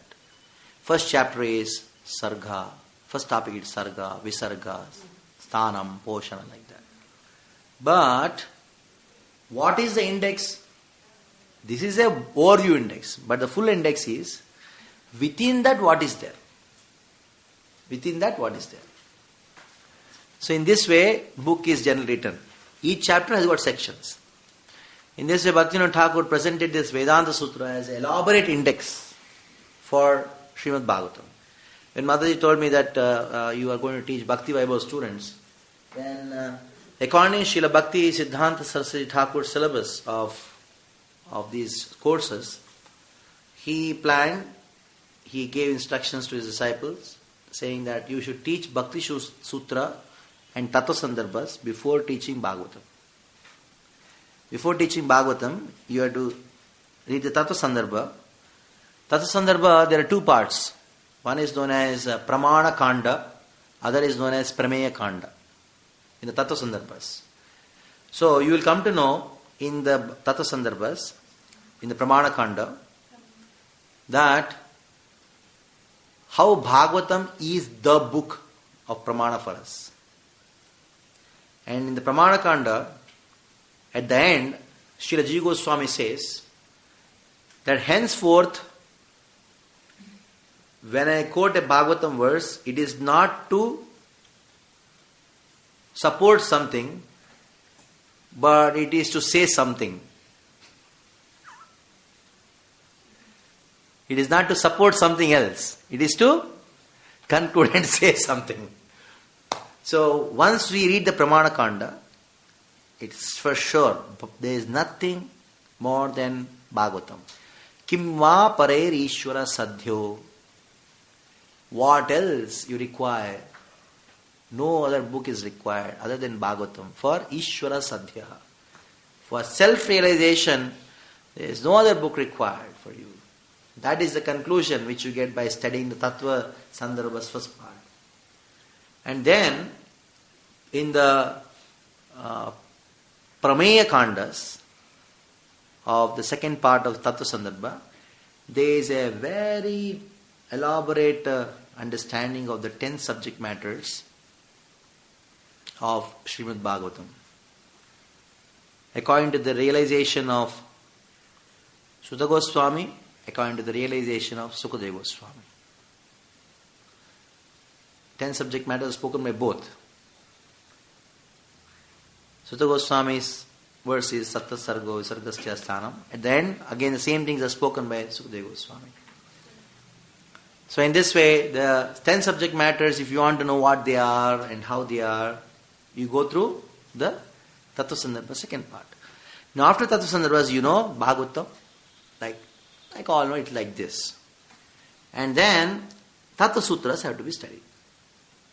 Because Bhagavatam is a natural commentary on Vedanta Sutra. And Bhaktivinoda Thakur has presented Vedanta Sutra in the form of Tattva Sutras. In other words, Srimad Bhagavatam is a commentary on Tattva Sutras. So if you're reading Bhagavatam, you should know it is a commentary on which? It's commentary on what? Commentary on Vedanta. But Vedanta is too complicated. You just know understood. No? Just we did 3 verses we did. 3 sutras we did. Now how they go. So Bhaktivinoda Thakur, for the sake of Gaudiya Vaishnavas. This Gaudiya Vaishnava means sweet. Sweets. Madhurya. Madhura. And Vedanta Sutras are a little bit kadak. They're not very sweet. So Bhaktivinoda Thakur put this Gaudiya Vaishnava flavor on the Vedanta Sutras and made these Tattva Sutras. A Gaudiya Vaishnava flavor to it. And we have been doing Vedanta Sutras, Vedanta, studying Vedanta so much for the past few days. You know what is already there in Tattva Sutra. You already know it. But I am doing it just to show a overview, upasamhara. In any class or in any writing, there is something called upasamhara. Upasamhara means you summarize everything what you have said before, what you have read before, what you have written before, at the end again. It's the format of giving a class also. Whenever you give a class somewhere, after the entire class, at the end you just make a brief, what you are told in the class.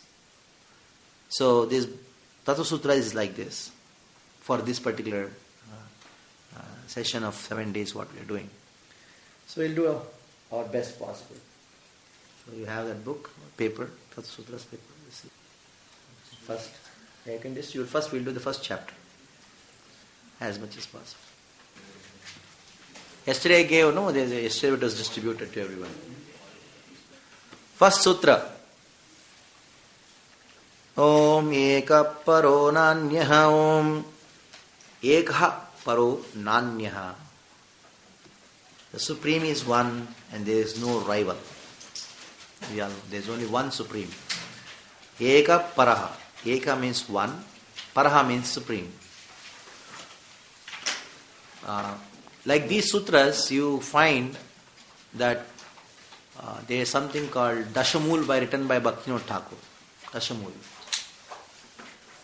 So this Dashamula is a kind of what are the things you should know from the Vedas.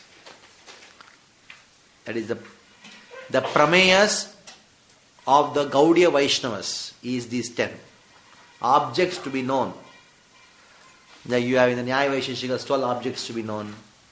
Like that, in the Dashamul is nothing but the objects to be known. What are the objects to be known? Bhaktivinoda Thakur mentioned 10.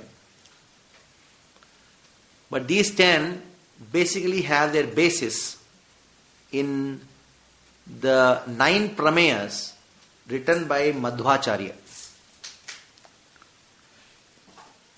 Bhaktivinoda added one more to make it Gaudiya. If you remove that one, Prema Bhakti, it is Madhva. The difference between Madhva and Gaudiya is this thing, in one sense. We just put Prema Bhakti, then it's Gaudiya. Prema Bhakti you don't find. Shravanam, Kirtanam, chanting and dancing for the pleasure of Krishna and experiencing the love of God.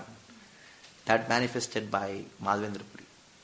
So Sripad Madhvacharya, based on his teachings, Vadirada Tirtha, he wrote these 9 prameyas. So we say Madhva Praha.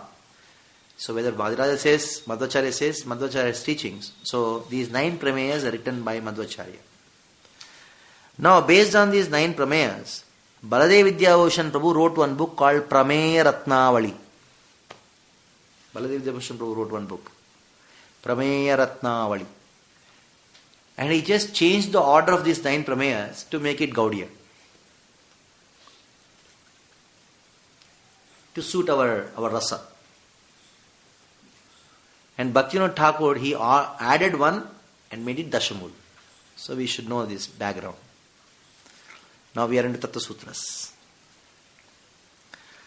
My experience says that I read Bhagavatam, only 3 cantos, without reading these Tattva Sutras. It was not really, was not really get an idea what Bhagavatam is. Completely, of course, you can never get it. It's unlimited. But after reading these Tattva Sutras, only once I have read, that's all. Then Bhagavatam made some sense for me. Since Bhakti Vaibhav people, devotees, they study Bhagavatam, I thought it should be one of the important things they should know. That's the reason it just came to my mind. So that is why long it says Sat Darsans, this is there in your topic. Eko paro nanyaha. Ekha, there is only one person. In the scriptures, Ekameva Dvitiyam Brahma, the same thing, Eko paro nanyaha. Eko paro nanyaha, there is no other person. There is no secondary person to him. Now, here someone may protest. Somebody may say, if it were so that there is only one supreme God and no other God, then that one God would have to perform by himself many things. Because we say, oh, Bhagwan hi sab kuch karte hai. This is a general saying people have. God is the cause of this wind, God is the cause of fire, God is doing this. Without God, even the patta, leaves also cannot do. So then there may arise a question.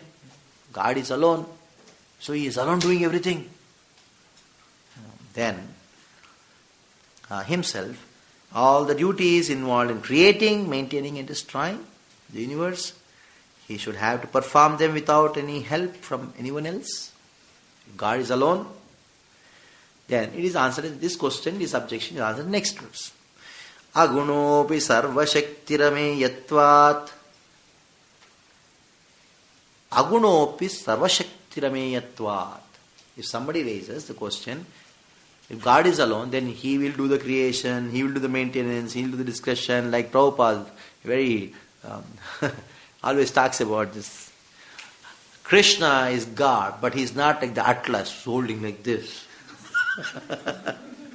He doesn't have to do that. How have you ever seen this Atlas? old man trying to do something. He lifts the gourd and still smiles. Because Srila Vishwanath Thakur explains, Ananta Shakti, unlimited potencies are there. They do the work and Krishna is smiling. That's how it is. So you see, I think now we should realize that how, when yesterday we discussed this point, if you don't understand Shakti Parinama, it is very difficult to be a Vaishnava. This point Prabhupada writes in the purport, if you have read. That is the first point mentioned in the Tattva Sutras. If you don't see everything as energy of Krishna, very difficult to be Vaishnava.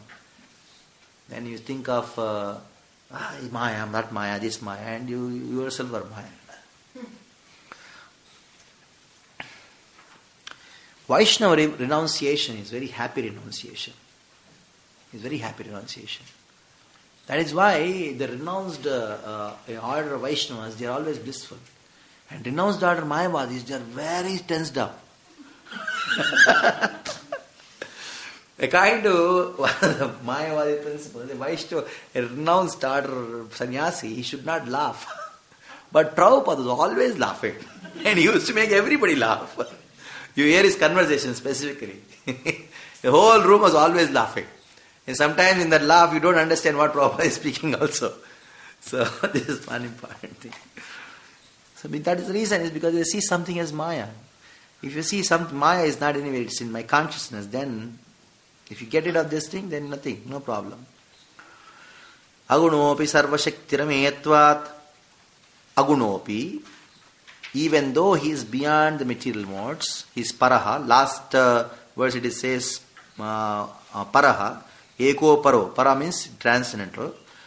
Though he is transcendental and there is only one person in the spiritual world, ahame vasame vagre, in the beginning he was only one.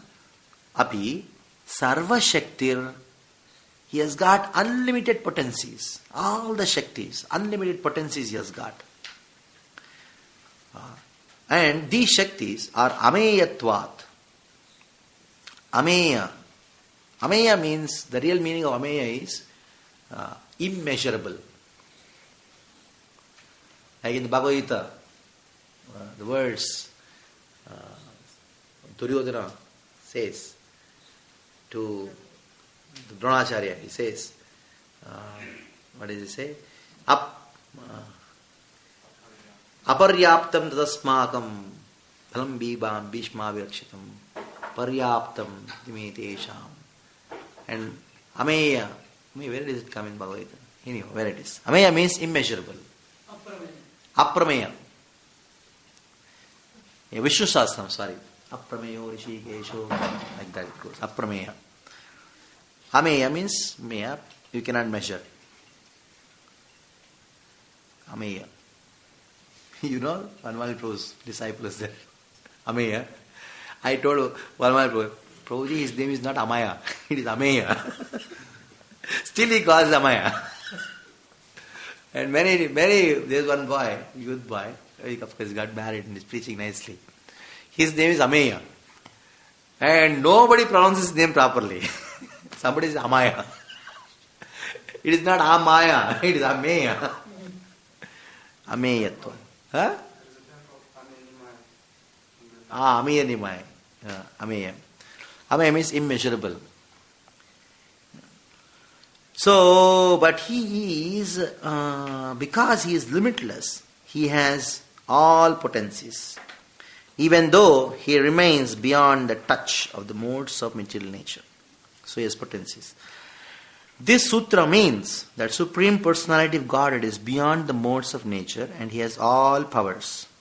This is so because he is limitless. Which is to say that he cannot be measured or understood by direct perception of the material senses or by any material means. This is described in the following words from the Shetashvara Upanishad. Parasya Shaktir Vividhaiva Shuvete. Remember this verse, very important. Swabhaviki Jnana Balakriyacha. Prabhupada quotes this verse in the Bhagavad Gita also, in the 3rd chapter.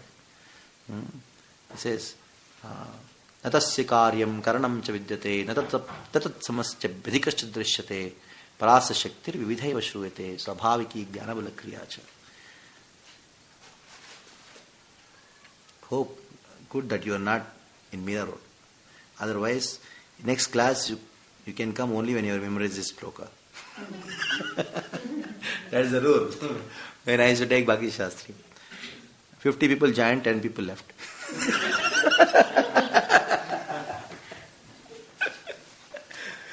Then I thought, okay, I will not take. Let others take.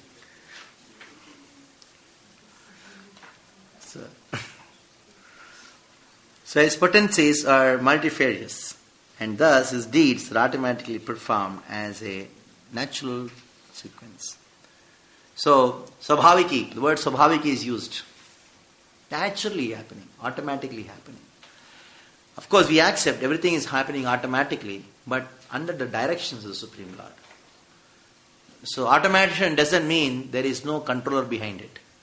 Like people talk about everything is happening automatically. True, it seems to be automatic. It seems to be. Like you go to in a ship you have an engine room, automatic. It's not an unmanned engine room, UMS. Unmanned ship. Everything is automatically happening. But still you require a chief engineer, you require everybody there to control, to monitor, see everything is going on nicely or not.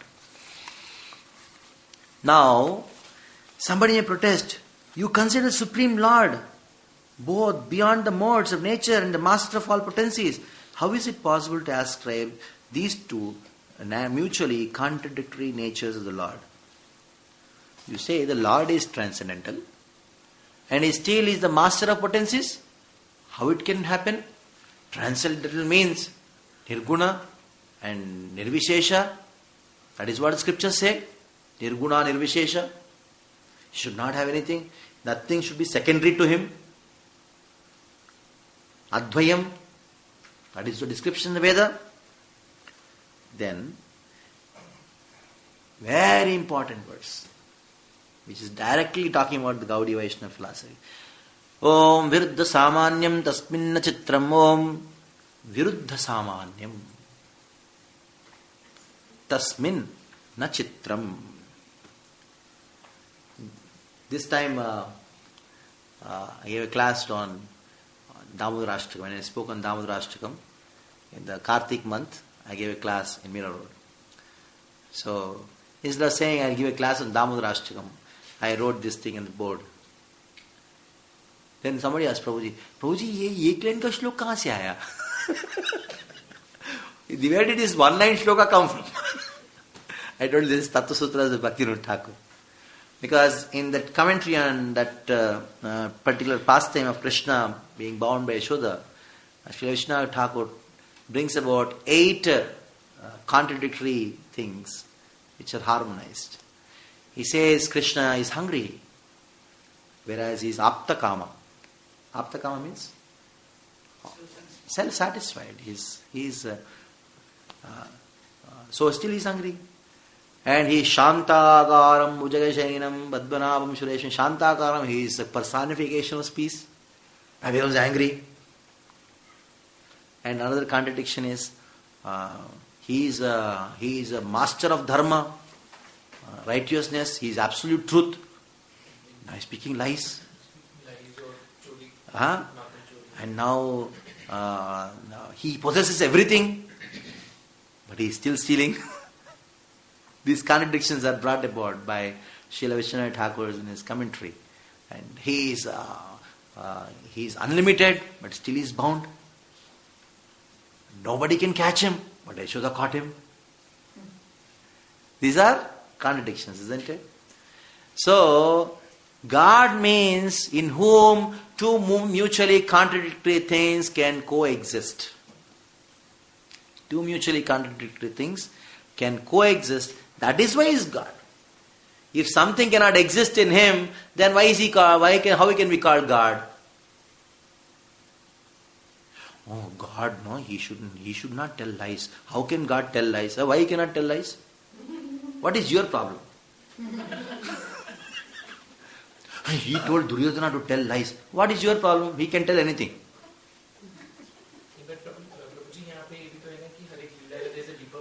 Huh? Whatever it is, why? What is your problem? He can tell lies. God cannot tell lies. Very difficult to digest, isn't it? Very difficult for people to digest. Why? This is Gaudiya philosophy. We don't say, oh, God is a very good person. Why? He should not be a bad person. He can be anything. He can be anything. He can be a lampat.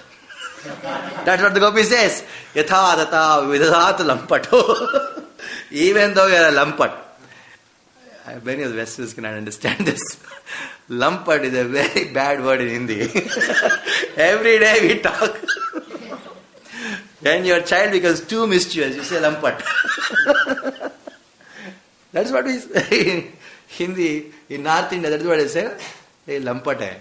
Means like And morning you are glorifying Krishna with this word, lampat. What kind of glory is this? Every day, the Sikshastakam. So, how can you calling Krishna as lampat be glory? People cannot understand this thing. It is his glory. It is his glory. No, they say, why the absolute truth tells lies? Huh? Why the absolute truth tell lie? That is their question. Because he is absolute truth, he can tell lie. You put the same thing again like this. Because he is absolute, you can tell lie. And because you are not absolute, your truth also doesn't have value.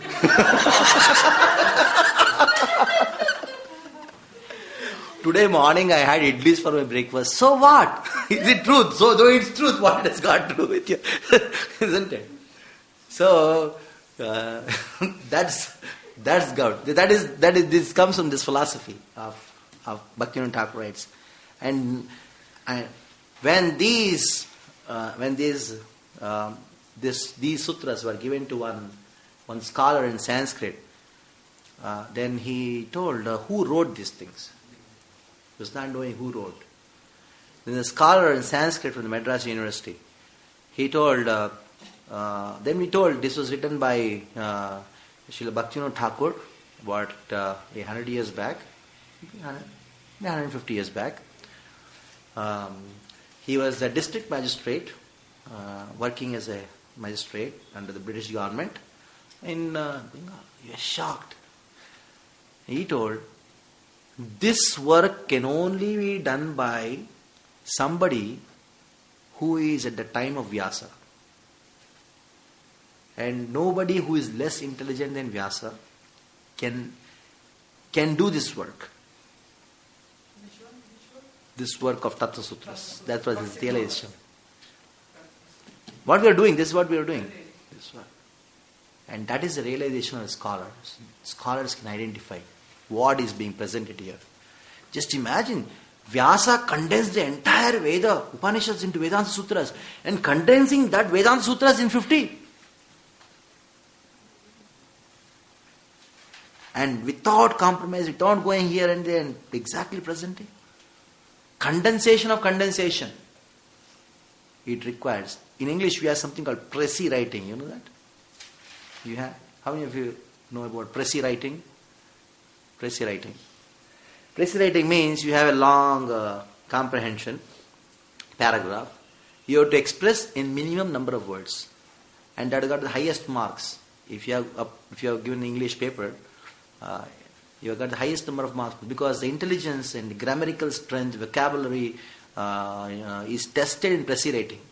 Not much in, you read the para and then write, not in grammar. The practical application of grammar and your vocabulary is tested in pressy writing.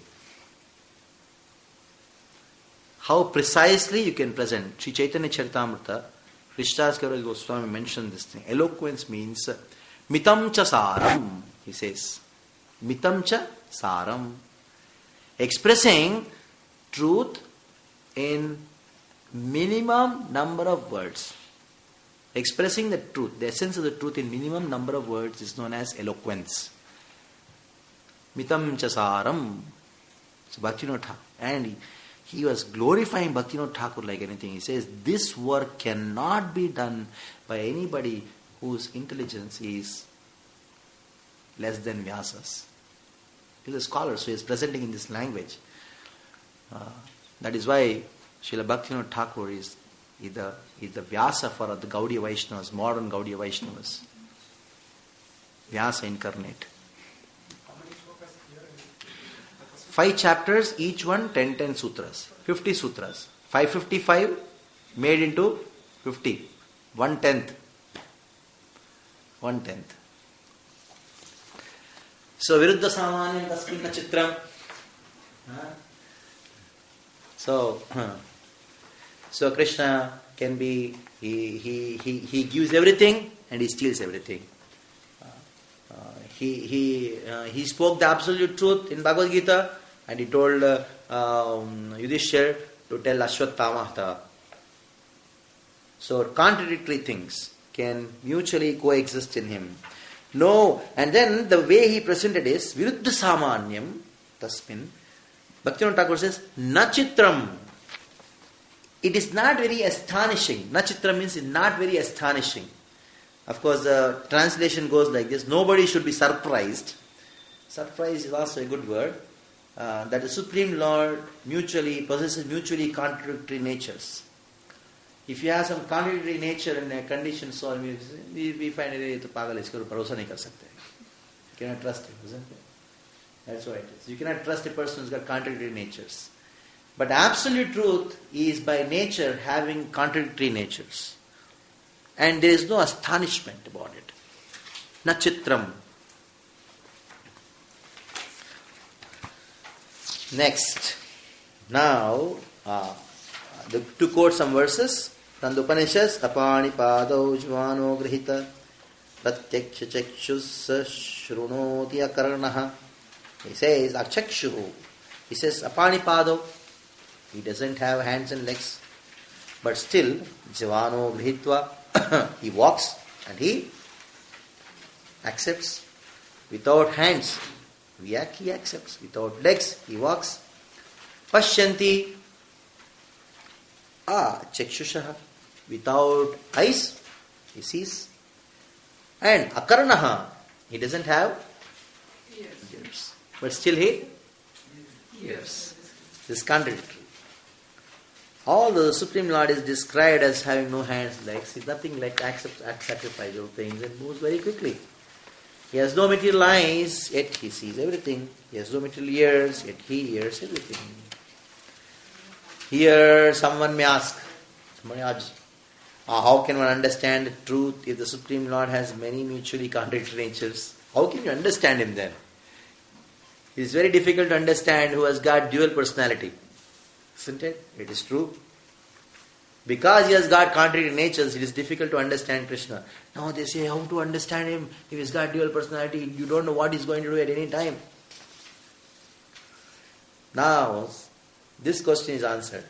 Sa om sa satchitanando jagadmayo bhaktir vishayatvat jnanagamyo bhaktir vishayatvat. Sa satchitanando jnanagamyo bhaktir vishayatvat. Now, it is explained like this. How can you understand then? You can understand only by bhakti. He is Satchitananda. He is eternal and full of knowledge and bliss. He cannot be known by altering knowledge. Jnana plus agamya. Jnana agamyo. Jnana means knowledge. Agamya means you cannot understand him. You cannot reach him. You cannot know him. Bhaktir vishayatvat. He is the object of devotion. Only by devotion you can know him. Because if you apply your intelligence and by your jnana, you can understand. Only by bhakti. So by bhakti, what happens? Krishna reveals himself. The Supreme Personality of Godhead is eternal and full of knowledge. He cannot be known by material mind and described in material words. He is only by devotional service. The Shruti Shastras declare, Yad vachana vyauditam yam mano na manute. The material mind cannot understand Supreme Lord. Material words cannot describe one. Srimad Bhagavatam clearly says, very famous, all devotees know this. Bhaktyaham ekaya grahya. Only by bhakti he can be understood.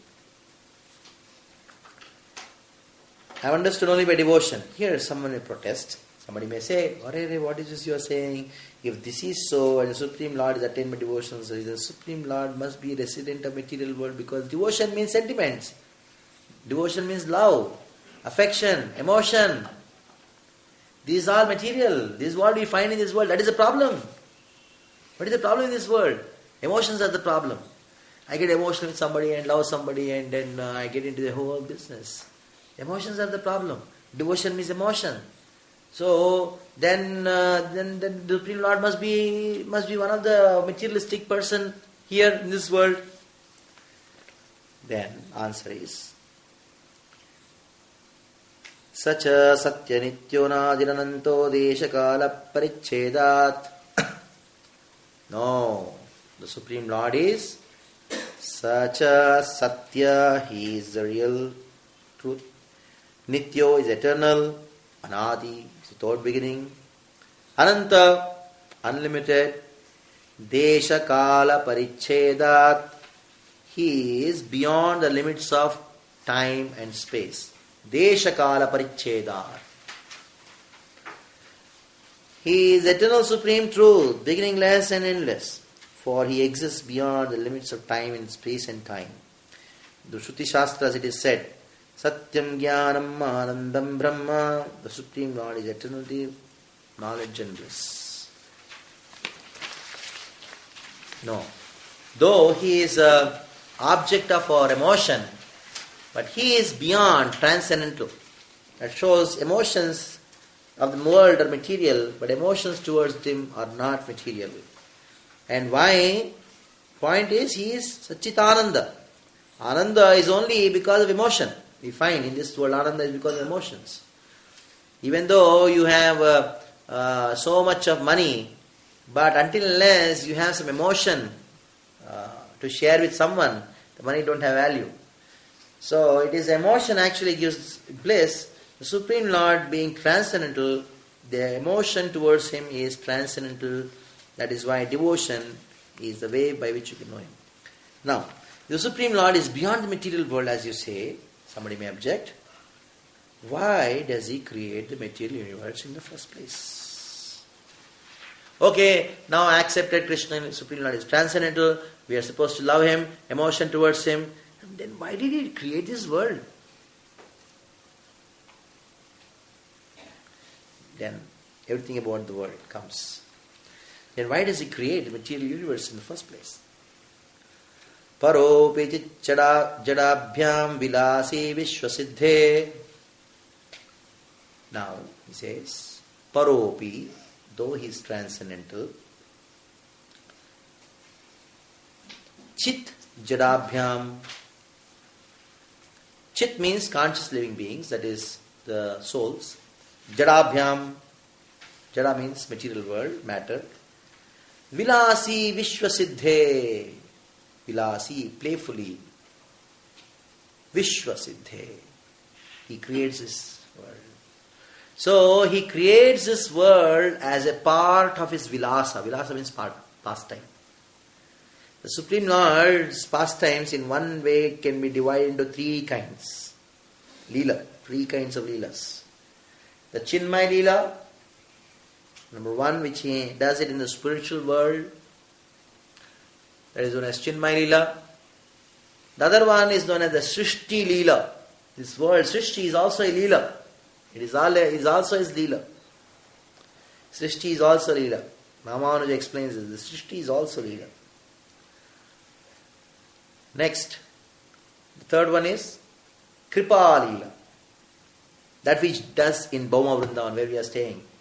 Krishna playing with Balram in Ramanreti and going around banks of Yamuna, doing Kalya, Daman, all these things. This is Kripa Leela. Kripa Leela means He comes to this world out of great compassion and then He like He says, Sa Akshatha, He saw, that is what the Upanishad says. He glanced. Ekoham bahushyam prajayate prajayeya means He was one, He wanted to have many. So the Upanishads talk about it. It says that how this one Supreme Lord, He saw, this is a seeing of Krishna as Leela, and He wanting to become many, that's also Leela. Now, going further, in the next sutra, the author refutes the idea that the transcendental potency is different from the Lord Himself. Somebody may say, oh, is it so? That He creates the world, that means the Lord is potency or what? Then He should be just one potency only. Is the Lord Satchitananda or is the Lord having Satchitananda? Is Krishna Satchitananda? Is Krishna is having Satchit and Ananda? Though we say Satchitananda Vigraha, what does it mean? Embodiment of? Oh. So the Mayavadis, this is what they say. The Vaishnavas say no. Krishna has Sat, Chit and Ananda as his qualities. Krishna has these things as his qualities, as his potencies. That is why Sat, Chit and Ananda are the potencies of Krishna. Krishna is absolute truth. Since he has them as potencies, we can say the potencies are non-different from him. When we talk about the non-different aspect of potency and possessor thereof, like Bhaktivinoda Thakur writes in Brahma Samhita, the potency and possessor thereof. This is the word which use Advaitam. They're explaining that word. The potency and the possessor thereof, they are Advaitam. When you talk about the non-different aspect of it, your answer is true. But that doesn't mean that Krishna is Sat, Krishna is Ananda, Krishna is Chit. No. That is where Ramanuja, he wrote the first description or the Vedanta explanation of this Satchitananda when he was still a student under what was it? Yadav Prakasha. When he was still a student of Yadav Prakasha, when his this thing became very popular, when his note on this what is it? Ananda. What is that Vedic statement? Just now I told.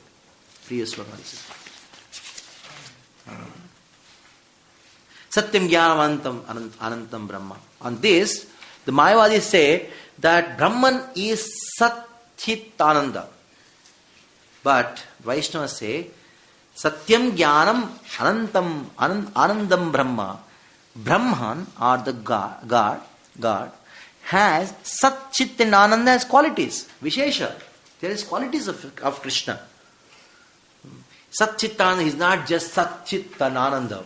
Who is possessing them? Krishna possesses them. Krishna is the possessor of the energies. So when we talk about the non-different... Yeah. Satchitananda Vigraha. Like for example,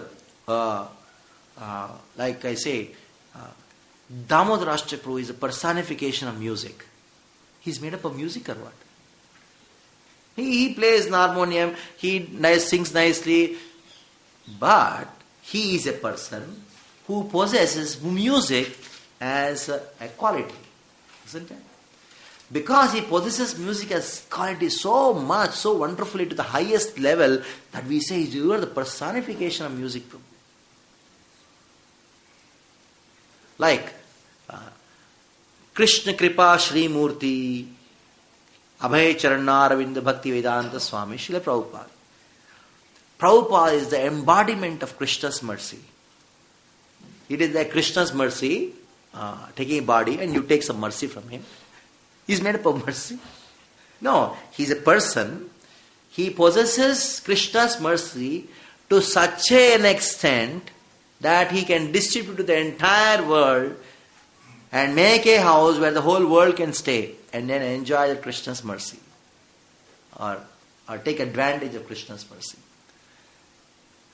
You're getting what I'm saying? I hope I'm through.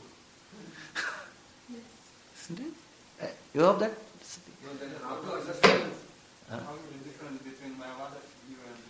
Oh, the Mayavadis say Krishna is not a person. God is not a person.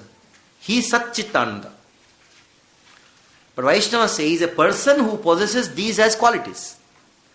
You're getting? Yes. Similarly, we can also understand the Nam and Nami oneness. Yes. Okay. There is no difference between Krishna and Krishna's name. That doesn't mean just Krishna is there.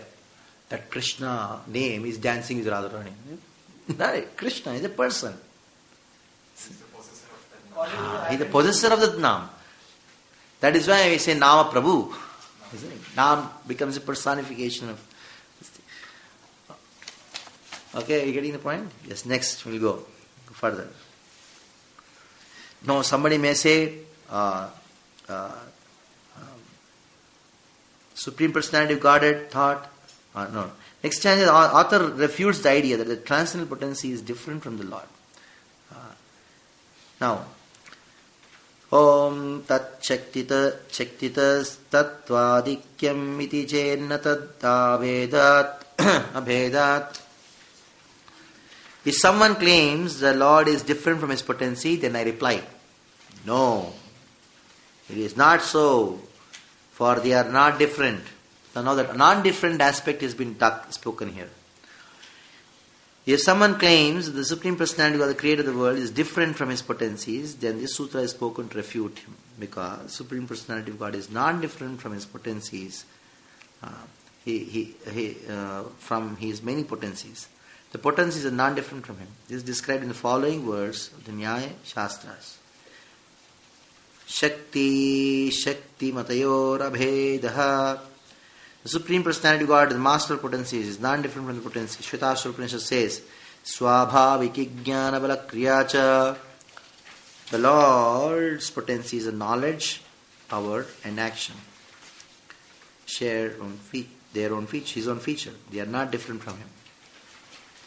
Like our philosophy, in one sense, it is said, the Shakti, Shaktiman, Bheda, Abheda, Prakash. Chaitanya Mahaprabhu talks about it in Chaitanya Charitamrita. Shakti, Shaktiman, Bheda, Bheda, Prakash. If you just see Abheda, then it doesn't work. And if you see Bheda, then also Bheda, Abheda. Both are there. So Ramanuja was the first person to talk about it. Otherwise, it is only Abheda, just Shakti. Now, the example is given.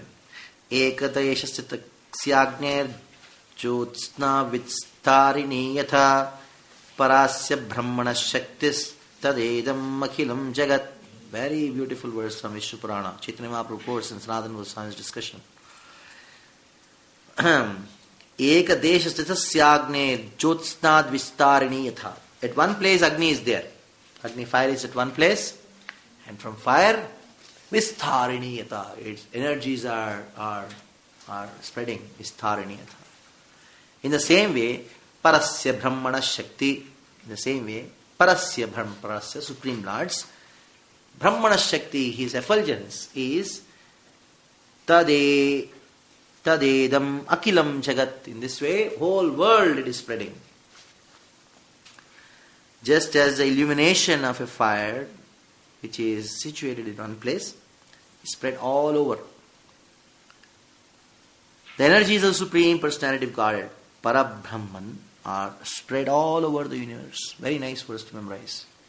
There is one more verse similar. Ekada deshasita syagner vistharani sarvato yatha aishwaryadrupam ekam cha suryavad bhaudiyate. Aishwaryadrupam ekam cha. Krishna has got one rupa, Aishwari rupa. Aishwaryadrupam ekam cha. But still, his energies are present everywhere, like the sun. The sun is at one place. It's here, you go 10 kilometers away, still it is there. It's like that. Sun is at one place, it is spreading its energies everywhere. Like Prabhupada talks about the sun and the sunshine. The sunshine is coming from the sun, so it's not different from the sun.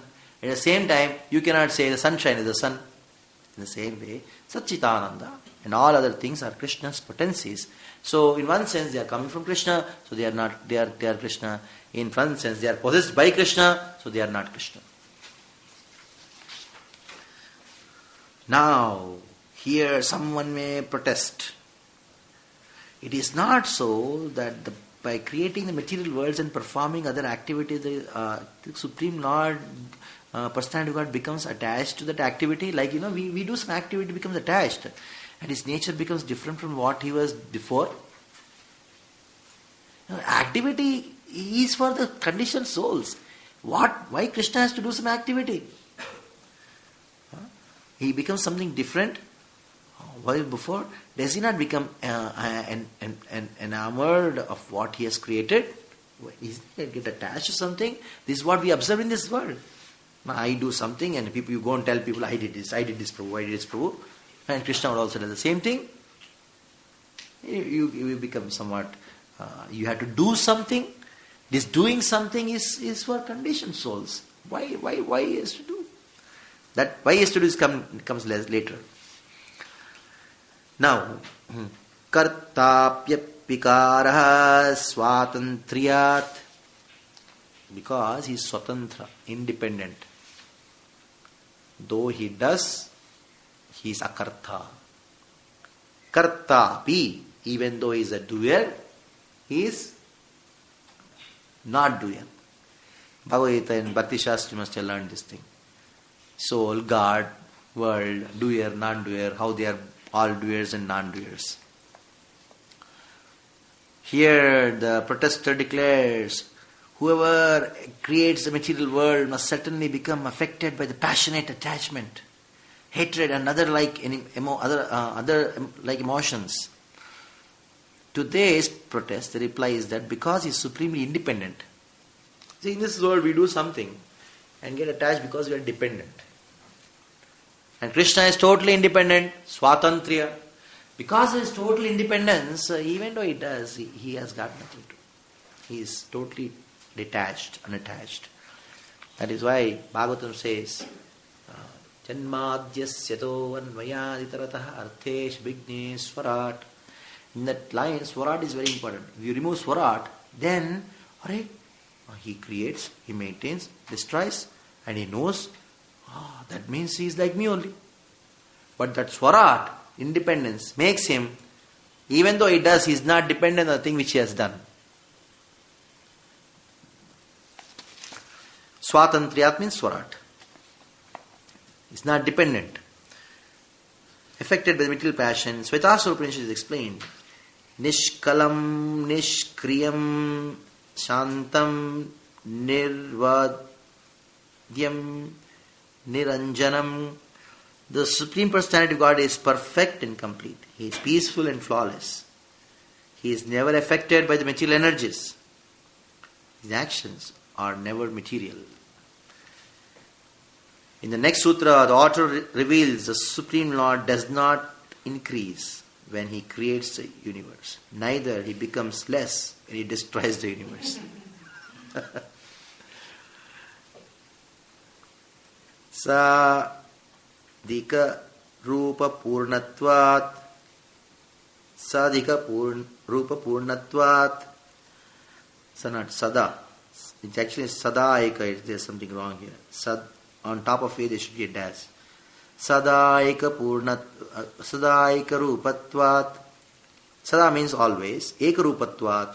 Ekarupaha purnatvat. Always he's having ekarupa. Ekarupa means here, it doesn't mean just there's only one form, no other form. Brahma, Narasimha, not his forms. It means he doesn't diminish by his creation, neither he increase by his destruction. In the Isha Upanishad it says, Purnamada Purnamidam Purnat Purnamudachyate. Okay, now the Supreme Lord is perfect and complete. Why he has to create? What motivates him to create this world? Most important sutra. No. That question was same. The subject is same in the past three slokas. Why he creates? What is the motivation? If he is Purna, is complete. Suppose you are satisfied, will you eat? A tendency to do something is because you feel something lacking in me. Why you have to go to work? I feel I don't have money. I have to work. So in this world, the observation is, somebody does because he feels incompleteness. Now, if Supreme Lord is complete, then why he does this creation? That is the question. Bhaktivinoda Thakur has pointed out so perfectly. This point, even other sampradayas don't speak as clearly as we speak. This point. Karunyam tat kriya hetur nanyadatta kamatvat.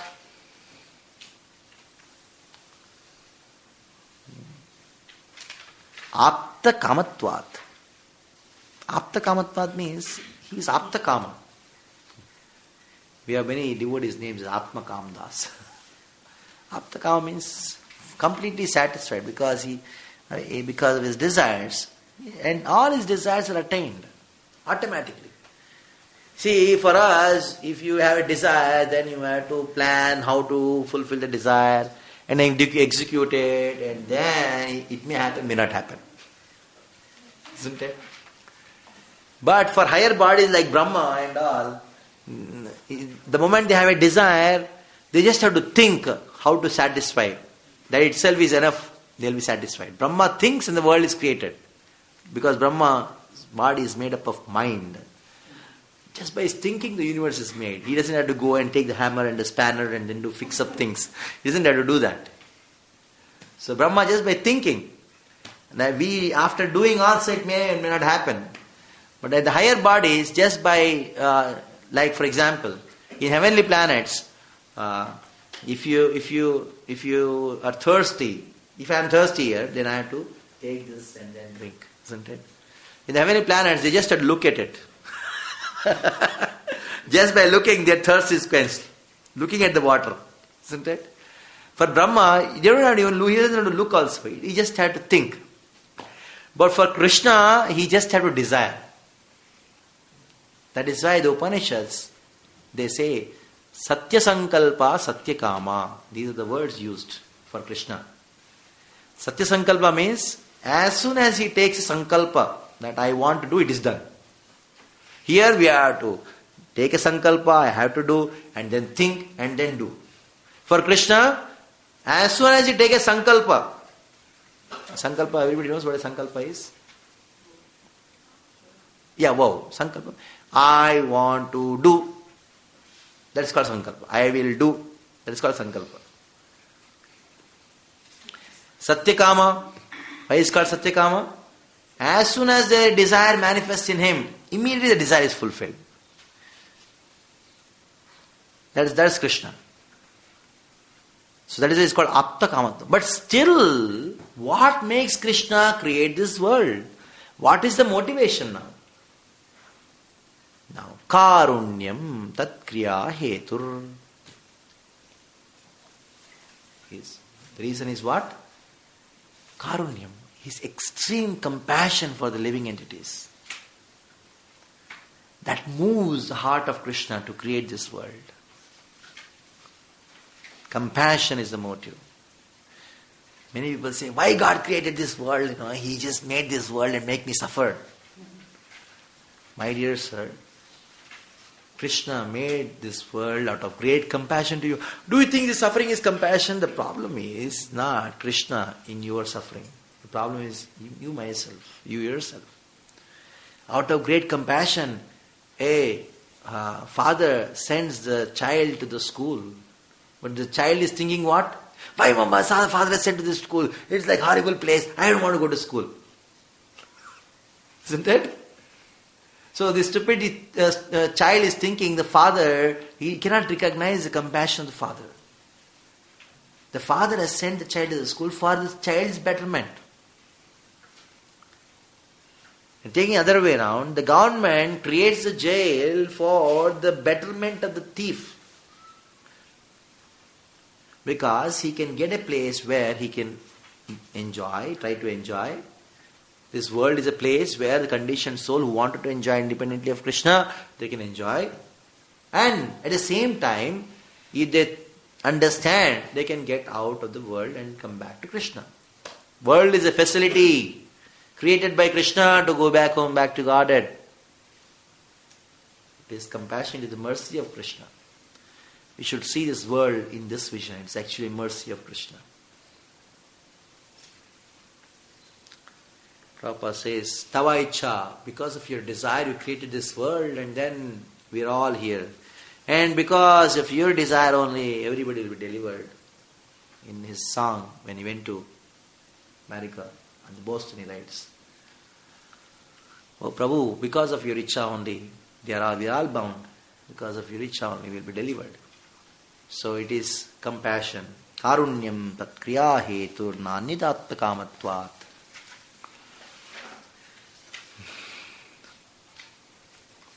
Compassion is the motive of the Supreme Lord's actions. He has no other motive For his every desire is at once fulfilled without any effort on his part. However, the conditioned soul act in a different way. They are busily engaged in various activities to attain their desires. What is it? In Shrutis it is said, Atmanah kamaya sarvam priyam bhavati. The conditioned soul acts to fulfill their material desires. It is here. Satyakama, Satyasankalpa. The Supreme Personality of Godhead has no need to fulfill his desires, for every wish is at once fulfilled without his having to act. In the Taittiriya Upanishad 3.6.1 is said, Anandadhya ek